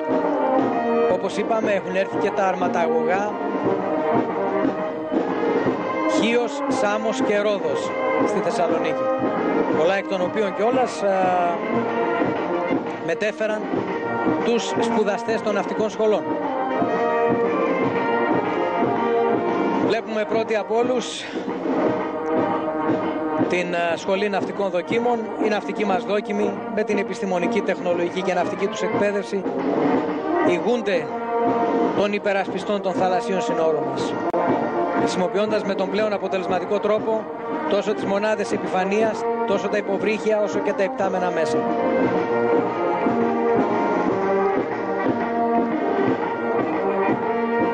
Εδώ η Σχολή Ναυτικών Δοκίμων.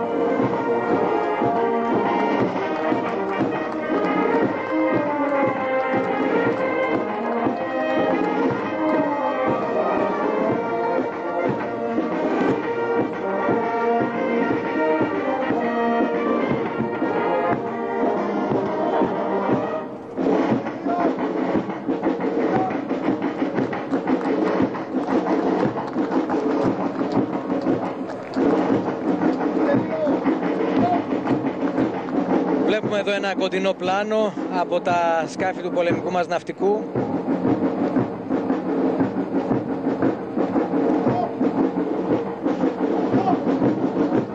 Ξεκίνησα να αναφέρομαι νωρίτερα στις ελληνικές δυνάμεις ανά τον κόσμο. Λέγαμε για το αρχηγείο του ελληνικού στρατού στη Μέση Ανατολή.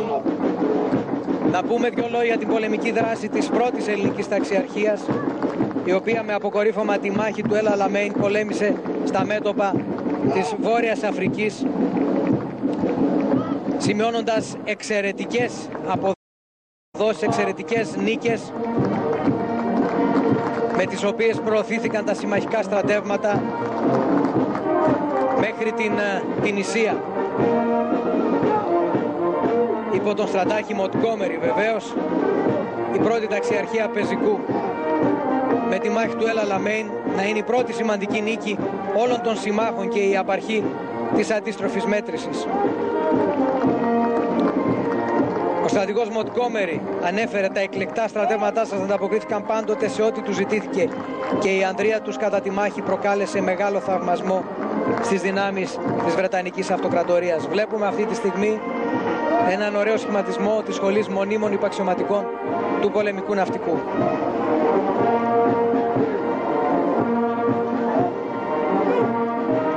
Φυσικά παρουσίες και αντρικές και γυναικείες μέσα στα στελέχη, εξαιρετικές.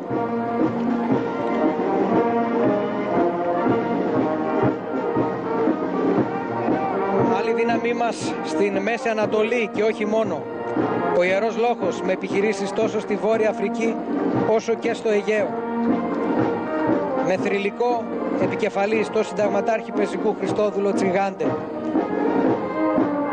η οποία συγκροτήθηκε το Σεπτέμβριο του 1942 και έλαβε μέρος στις επιχειρήσεις τον Φεβρουάριο του 1943 έως τον Απρίλιο του 1943 και στη συνέχεια σε αποστολές ευνηδιαστικών καταδρομών εναντίον στόχων στο Αιγαίο. Τον Ιούνιο του 1944 ο Ιερός Λόχος βοήθησε και ακόμη από νωρίτερα με τολμηρές επιδρομές στα γερμανοκρατούμενα νησιά του Αρχιπελάγους.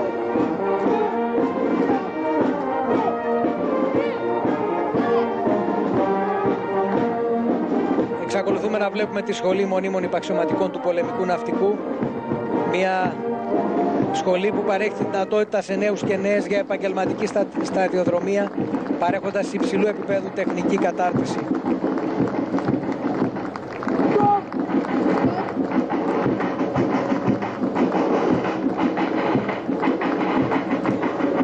Να αναφερθούμε επίσης, φίλες και φίλοι, πίσω στα χρόνια του Παγκοσμίου Πολέμου, στη συμβολή της τρίτης ελληνικής ορεινής ταξιαρχίας στο συμμαχικό αγώνα, που συγκροτήθηκε τον Ιούνιο του 1944 με διοικητή τότε το συνταγματάρχη πεζικού Θρασίβουλο Τσακαλώτο, και έλαβε μέρος στην Ιταλία στις επιχειρήσεις διάσπασης της Γοθικής Γραμμής έως τις 16 Οκτωβρίου του 1944, καταλαμβάνοντας την πόλη του Ρίμινι, το δεύτερο τάγμα της ταξιαρχίας. Η κατάληψη της πόλης ήταν το επιστέγασμα του 15ήμερου αγώνα της ταξιαρχίας. Ο ηρωισμός των ανδρών της ταξιαρχίας, που από τότε ονομάστηκε ταξιαρχία Ρίμινι, ανύψωσε το κύρος του ελληνικού στρατού. Είναι φανερό ότι η προσφορά της Ελλάδας στο συμμαχικό αγώνα στη Μέση Ανατολή, στην Ιταλία, στο Αιγαίο υπήρξε σημαντική, όπως απολύτως σημαντική ήταν και η δράση του πολεμικού ναυτικού και της πολεμικής αεροπορίας, αλλά και του εμπορικού ναυτικού.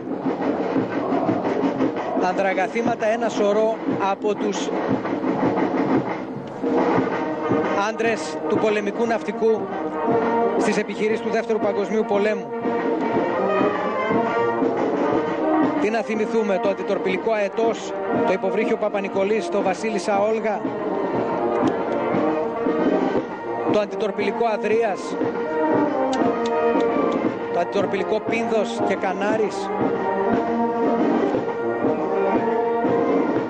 Βλέπουμε σιγά σιγά στο βάθος την διοίκηση υποβρυχίων καταστροφών.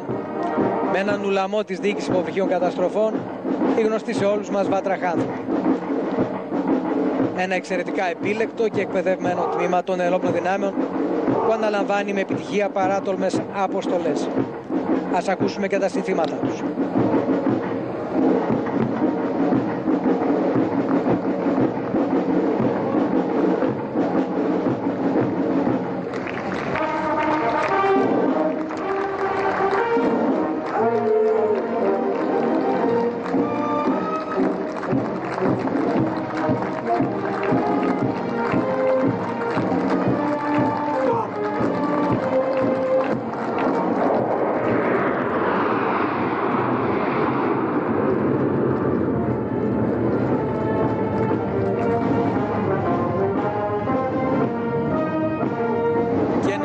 ακούσαμε μια τετράδα αεροσκαφών F-16. Εξακολουθούμε και βλέπουμε τους εξαιρετικούς βατραχοανθρώπους μας. Και σε διπλό παράθυρο εδώ με τα αεροσκάφη τύπου Ραφάλ, τα υπερσύγχρονα αεροσκάφη τύπου Ραφάλ που έχουν ενισχύσει τόσο το οπλοστάσιο της πολεμικής αεροπορίας.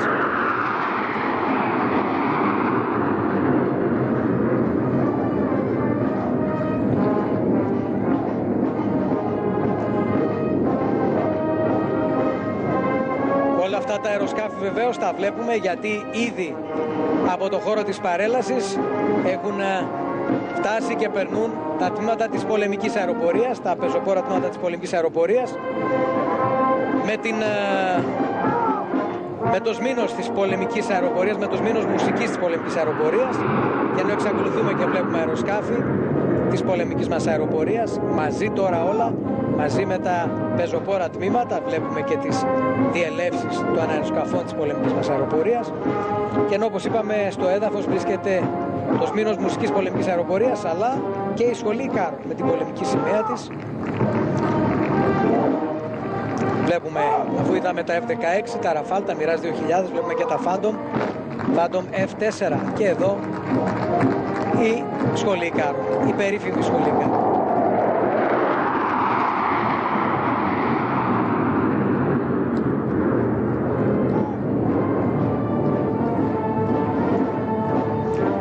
Αυτοί λοιπόν οι Ίκαροι, αυτές οι κοπέλες και αυτοί οι νεαροί άντρες είναι που σε λίγα χρόνια θα κληθούν να πάρουν τη θέση των πιλότων μας, πιλότων όπως αυτόν που σας ανέφερα, και αφού βέβαια αναφερθούμε πρώτα και στη σχολή μονίμων υπαξιωματικών της αεροπορίας, η οποία επίσης περνάει τώρα μπροστά από την εξέδρα. Εδώ βλέπουμε τώρα ένα σχηματισμό με τα εκπαιδευτικά Mi-346 και TAF-6 της πολεμικής μας αεροπορίας. Είναι τα αεροσκάφη με τα οποία εκπαιδεύονται οι αυριανοί πιλότοι.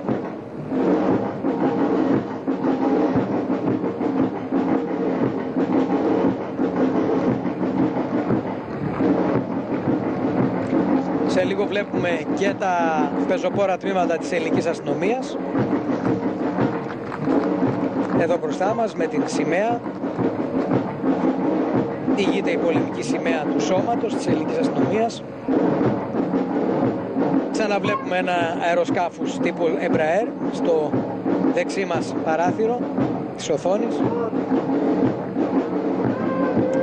Εδώ και από πίσω στον ορίζοντα τα μεταγωγικά, και εδώ βλέπουμε ξανά το χώρο της εξέδρας με τους δόκιμους αστυνομικούς.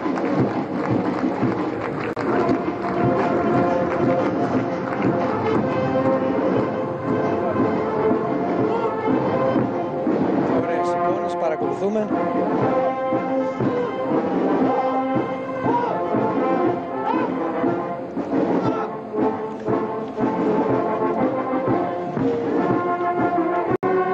Για να ολοκληρώσουμε τις αναφορές μας στους ανθρώπους που πολέμησαν στο Δεύτερο Παγκόσμιο Πόλεμο, η εφημερίδα Empire News του Λονδίνου δημοσίευσε στις 4 Οκτωβρίου του 1942 εγκομιαστικό άρθρο για την απαράμιλη γενναιότητα και τη συμβολή των Ελλήνων αεροπόρων στον αγώνα.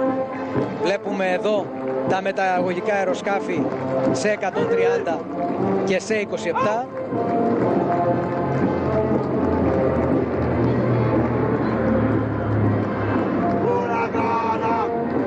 Ο αρθρογράφος λοιπόν τότε εξήρε τη δράση μιας ομάδας που είχε επιλέξει το όνομα Λεγιών των Ανωνύμων.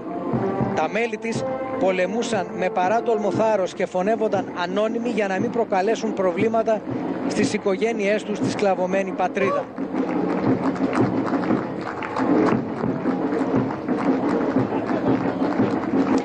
Ένα παράδειγμα μόνο της γενναιότητας των πληρωμάτων των Ελλήνων αεροπόρων στο Δεύτερο Παγκόσμιο Πόλεμο. Και ενώ εδώ βλέπουμε τώρα το λιμενικό σώμα και τα στελέχη των ειδικών κλιμακίων, των ειδικών αποστολών του λιμενικού σώματος. Παράλληλα με αεροσκάφη τύπου Καναντέρ της πολεμικής αεροπορίας, πυροσβεστικά αεροσκάφη βέβαια τύπου Καναντέρ. Και εδώ πάλι βλέπουμε τα ελικόπτερα της αεροπορίας στρατού πάνω από τη Θεσσαλονίκη. Και εδώ βεβαίως ένα άγγιμα της πυροσβεστικής, του πυροσβεστικού σώματος. Ολοκληρώνονται σιγά σιγά και οι διελεύσεις των πεζοπόρων τμήματων.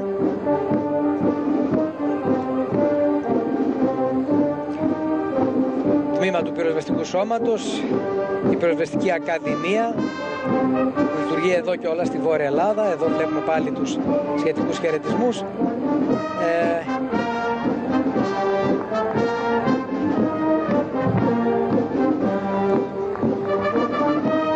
Και εδώ είδαμε το αεροσκάφος του λιμενικού σώματος Αλφα Τσάρλι και πάλι σιγά σιγά θα ολοκληρωθούν και οι διελεύσεις των πτυτικών μέσων.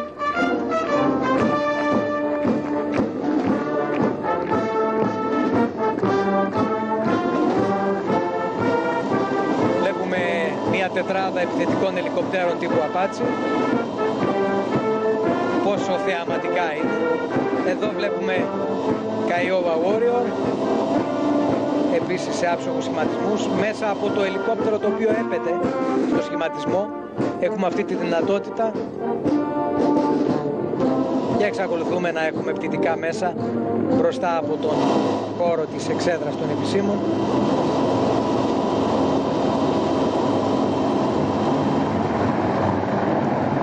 Βλέπουμε τα ελικόπτερα Apache, βλέπουμε NH-90, βλέπουμε εδώ ένα πανοραμικό πλάνο με πολλούς τύπους ελικοπτέρων.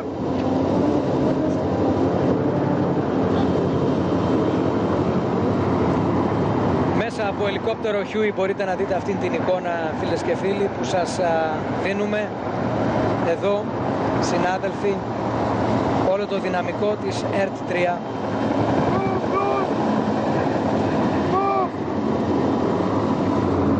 Και βέβαια οι χιλιάδες ανθρώπων που έχουν κατακλείσει όλους τους υπαίθριους χώρους της Θεσσαλονίκης. Εδώ με τα ελικόπτερα Chinook και πάλι εντυπωσιακές εικόνες σε μια, αν όχι καλοκαιρινή, ας πούμε ανοιξιάτικη Θεσσαλονίκη.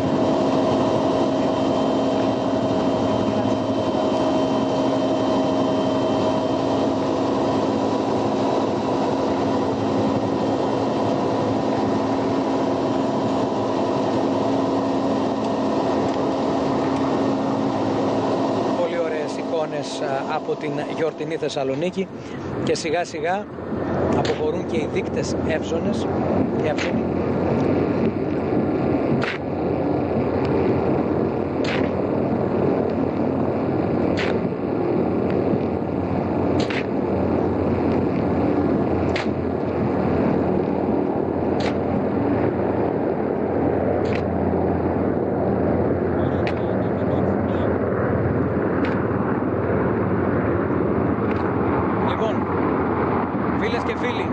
Στα δεξιά σας μπορείτε να δείτε το F-16 Block 52 Plus, το οποίο μόλις απογειώθηκε από την 113 πτέρυγα μάχης για να έρθει σε λίγο να μας εντυπωσιάσει με τους ελιγμούς του. Ως μηναγός της πολεμικής μας αεροπορίας, ο Γιώργος Σωτηρίου, όπως αναφέραμε, με περισσότερες από 1500 ώρες πτήσης. Αφηγητής από την ομάδα Ζεύς θα είναι ο Νίκος Παπαϊσιδόρου, ως μηναγός Νίκος Παπαϊσιδόρου, με περισσότερες από 700 ώρες πτήσης. Θα δούμε σε λίγο την ομάδα, ενώ βλέπουμε τώρα τα μέλη της Προεδρικής Φρουράς να αποχωρούν από το χώρο της παρέλασης.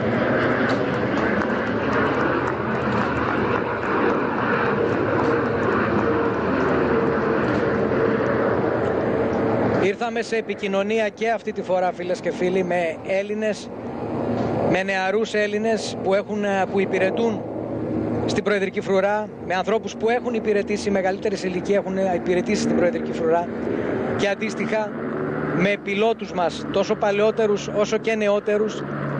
Και πέραν όλων των άλλων εντυπώσεων, αυτό που μας κάνει τη μεγαλύτερη εντύπωση είναι το πόσο απλοί άνθρωποι, πόσο απλοί χαρακτήρες, πόσο άνθρωποι, παιδιά της διπλανής πόρτας είναι, χωρίς καμία έπαρση, παρόλη αυτή την σκληρή, πολλές φορές επίπονη δουλειά που κάνουν,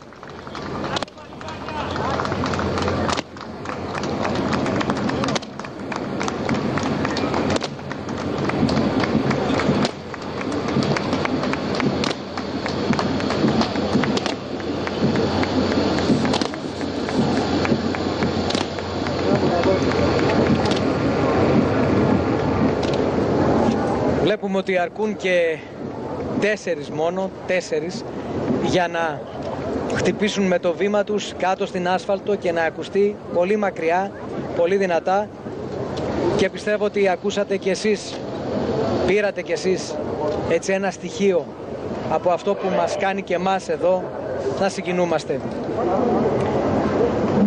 Ολοκληρώθηκε λοιπόν και η διέλευση των πεζοπόρων τμήματων. Περιμένουμε να πάρουμε το OK, το σύνθημα, για να εμφανιστεί εδώ πάνω από τον χώρο της εξέδρας το demo. Νομίζω πως σιγά σιγά θα ακούσουμε και τον αφηγητή της ομάδας, τον Νίκο Παπαϊσιδόρου, τον Σμηναγό Νίκο Παπαϊσιδόρου. Και ξαφνικά, έτσι, μην ξαφνιαστείτε, θα δούμε στον ορίζοντά μας Εξοχότατη κυρία Πρόεδρε της Δημοκρατίας, Σεβαστότατοι Επίσκοποι, αξιότιμοι κύριοι της πολιτικής και στρατιωτικής ηγεσίας, κυρίες και κύριοι, καλημέρα και χρόνια πολλά. Είμαι ο Σμηναγός Υπτάμενος Παπαϊσιδόρου Νικόλαος, μαζί με τον υπεύθυνο ασφαλείας Σμηναγό Υπτάμενο Σίμου Δημήτριο και τον υπεύθυνο βιντεοσκόπησης υποσμηναγό Υπτάμενο Κιτίνο Σωτήριο, και ως μέλη της ελληνικής ομάδας αεροπορικών επιδείξεων ΖΕΒΣ, που εδρεύει στην 115 πτέρυγα μάχη στα Χανιά της Κρήτης, είναι τιμή μου να περιγράψω τη σημερινή επίδειξη, η οποία θα εκτελεστεί στο πλαίσιο του εορτασμού της 28ης Οκτωβρίου, ημέρας ορόσημο στην πορεία και τις εξελίξεις του ελληνισμού. Ο υπτάμενος της σημερινής επίδειξης είναι ο Σμηναγός Σωτηρίου Γεώργιος, ο οποίος έχει περισσότερες από 1.500 ώρες πτήσης σε αεροσκάφη F-16. Το αεροσκάφος της σημερινής επίδειξης είναι F-16 και με τον ισχυρό του κινητήρα θα σας παρουσιάσει μια σειρά από εντυπωσιακούς και απαιτητικούς συλιγμούς. Μετά την είσοδό του, ο υπτάμενος θα εκτελέσει μια σειρά ελιγμών, επιδεικνύοντας έτσι τις δυνατότητες του F-16 στην εναέρια μάχη. Η ομάδα ΖΕΒΣ τα τελευταία 14 χρόνια έχει δυναμική παρουσία σε αεροπορικές επιδείξεις τόσο στο εσωτερικό όσο και στο εξωτερικό. Καμία όμως δεν μπορεί να συγκριθεί με την παρουσία της εδώ, στην πρωτεύουσα της Μακεδονίας, την πόλη του Αγίου Δημητρίου, τη Θεσσαλονίκη, για να τιμήσει με τη σειρά της το ηρωικό και αθάνατο όχι των Ελλήνων. Κυρίες και κύριοι, υποδεχτείτε το F-16 Fighting Falcon.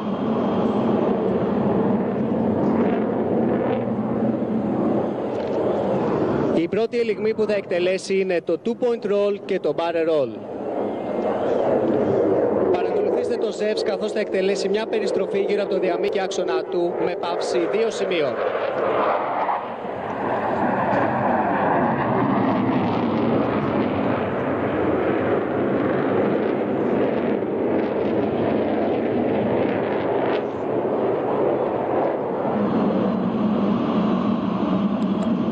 Ο ΖΕΒΣ διαγράφει μια βαρελοειδή περιστροφή κατευθείαν μπροστά σας.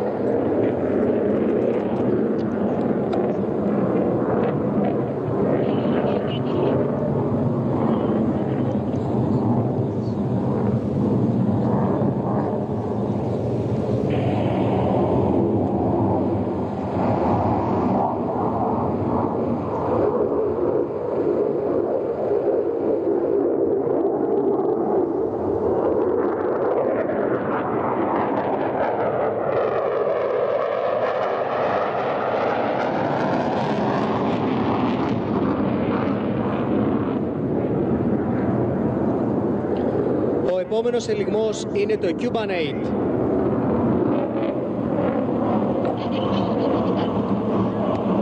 Παρακολουθήστε το ΖΕΒΣ καθώς εκτελεί έναν κλασικό ακροβατικό ελιγμό πάνω από την παραλία της Θεσσαλονίκης.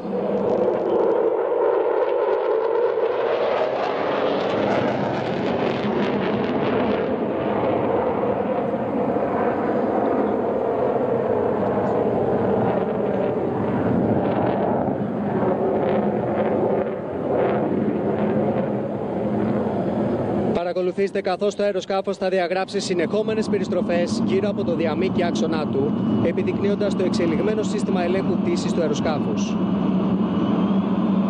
Από αριστερά σας, ο Ζεύς με το Multiple Roll.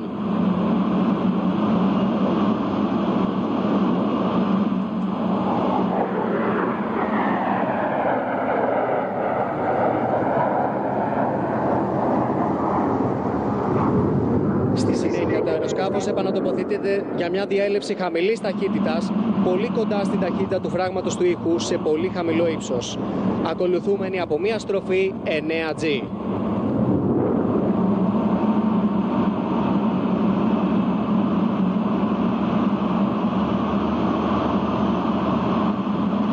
Από τα δεξιά σας, ο Ζεύς και το High Speed Pass.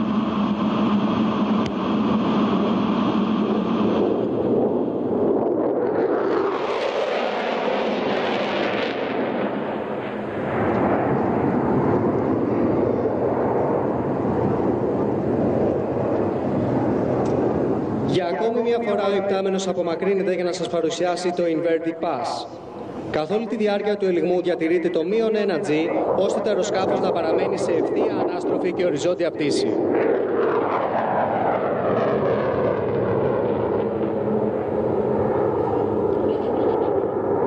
Ενώ ακολουθεί μια ανάστροφη άνοδος με μείον 3G.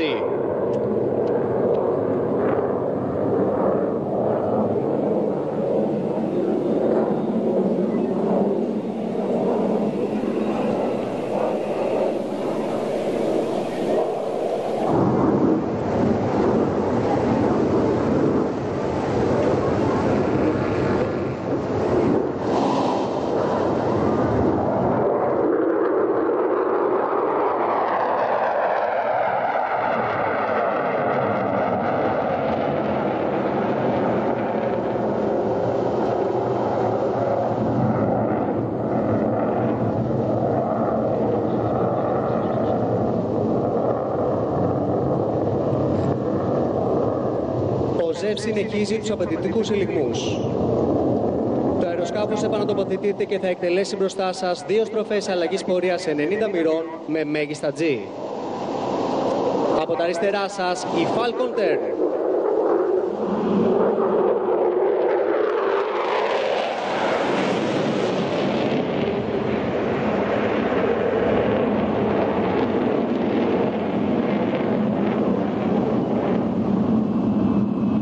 Συνεχίζουμε με το High Alpha και το Muscle Climb. Παρακολουθήστε καθώς ο υπτάμενος επιβραδύνει το αεροσκάφος για μια διέλευση χαμηλής ταχύτητας με μεγάλη γωνία προσβολής, καθώς θα πετάει με στάση ανόδου 20 μοιρών και ταχύτητα 120 μόλις μιλίων. Στη συνέχεια θα ακολουθήσει μια σχεδόν κατακόρυφη άνοδος με τον κινητήρα σε πλήρη μετάκαυση. Ας πάμε τώρα ζωντανά στο πιλωτήριο. Ζεύς 1-3, πώς με ακούς? Αστήρματος δικό σου. Καλημέρα Θεσσαλονίκη, καλημέρα Ελλάδα. Χρωστάμε σ' όσους ήρθαν, πέρασαν, θα έρθουν, θα περάσουν. Ας τιμήσουμε τις θυσίες του παρελθόντος με ενότητα και αφοσίωση στην πατρίδα, προσβλέποντας σε ένα λαμπρό μέλλον. Χρόνια πολλά Ελλάδα! Σε αυτό το σημείο έχουμε την ύψιστη τιμή να δώσουμε το λόγο στην αυτού εξοχότητα, την πρόεδρο της Ελληνικής Δημοκρατίας. Κύριε Συναγέ, θυμάμαι σήμερα στους 2 έξω την ελευθερία μας. Θα πω και τέσσερις δυνάμεις.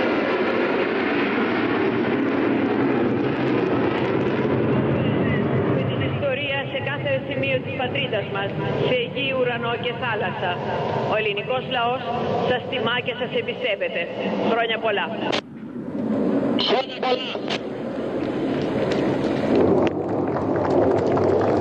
Παρακολουθήστε τώρα το αεροσκάφος καθώς προσεγγίζει για μια ταχύ άνοδο, συνοδευόμενη από συνεχόμενες περιστροφές γύρω από το διαμήκη άξονά του, επιδεικνύοντας τις τεράστιες δυνατότητες του κινητήρα του αεροσκάφους.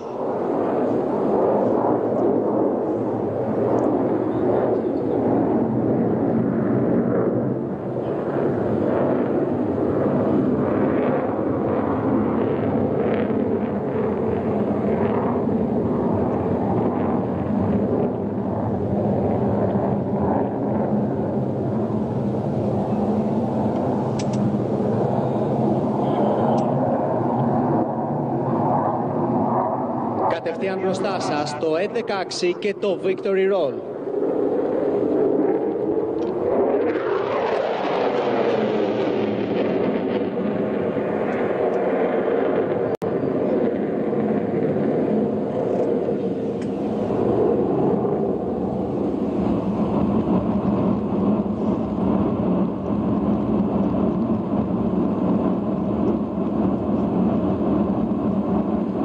Κυρίες και κύριοι, ο υπτάμενος έχει ξεκινήσει τη σπυροειδή βήθησή του, καθώς προετοιμάζεται για μια διέλευση σε χαμηλό ύψος μπροστά σας. Εκ μέρους του Γενικού Επιτελείου Αεροπορίας θα θέλαμε να αφιερώσουμε αυτήν τη διέλευση σε όλους όσους έχουν δώσει τη ζωή τους υπερασπιζόμενοι την πατρίδα μας. Στους άντρες και τις γυναίκες όλων των κλάδων των ενόπλων δυνάμεων που δίνουν καθημερινά αγώνα για την προάσπιση και εξασφάλιση των εθνικών και κυριαρχικών μας δικαιωμάτων. Καθώς και στις οικογένειες όλων των συναδέλφων μας που έφυγαν στην ώρα του καθήκοντος.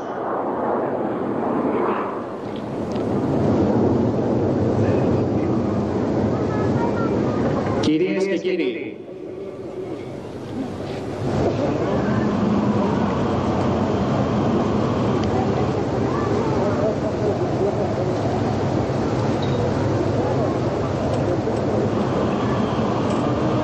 πίσω και δεξιά σας, ο ZEVS και το Dedication Pass.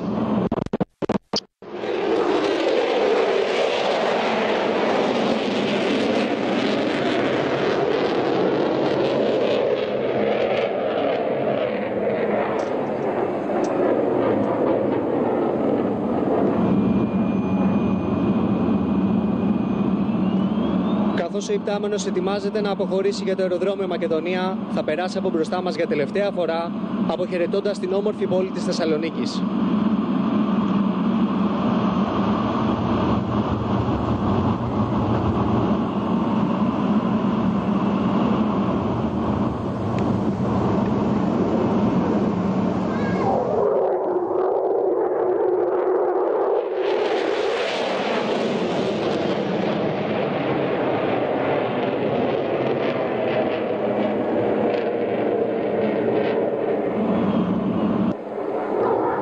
Εκ μέρους της ομάδας αεροπορικών επιδείξεων ZEVS, σας ευχαριστούμε που ήσασταν μαζί μας σε αυτόν τον ηρωικό και αιματοβαμμένο τόπο. Για να τιμήσουμε όλοι μαζί όλους εκείνους που έδωσαν τη ζωή τους για την υπεράσπιση της τιμής, της αξιοπρέπειας και της ελευθερίας της πατρίδας μας. Σας ευχαριστούμε. Καλή σας ημέρα και χρόνια πολλά.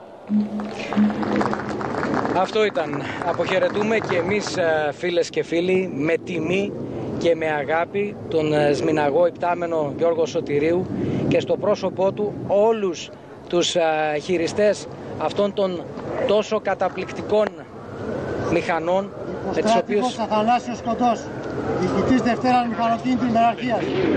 Θα το σηκώσω το πρόσταγμα της παρέλασης. Εξοχότατη κυρία Πρόεδρε της Δημοκρατίας, σας αναφέρω πέρας παρελάσεως. Ευχαριστώ πολύ, στρατηγέ, και συγχαρητήρια. Ευχαριστώ πολύ.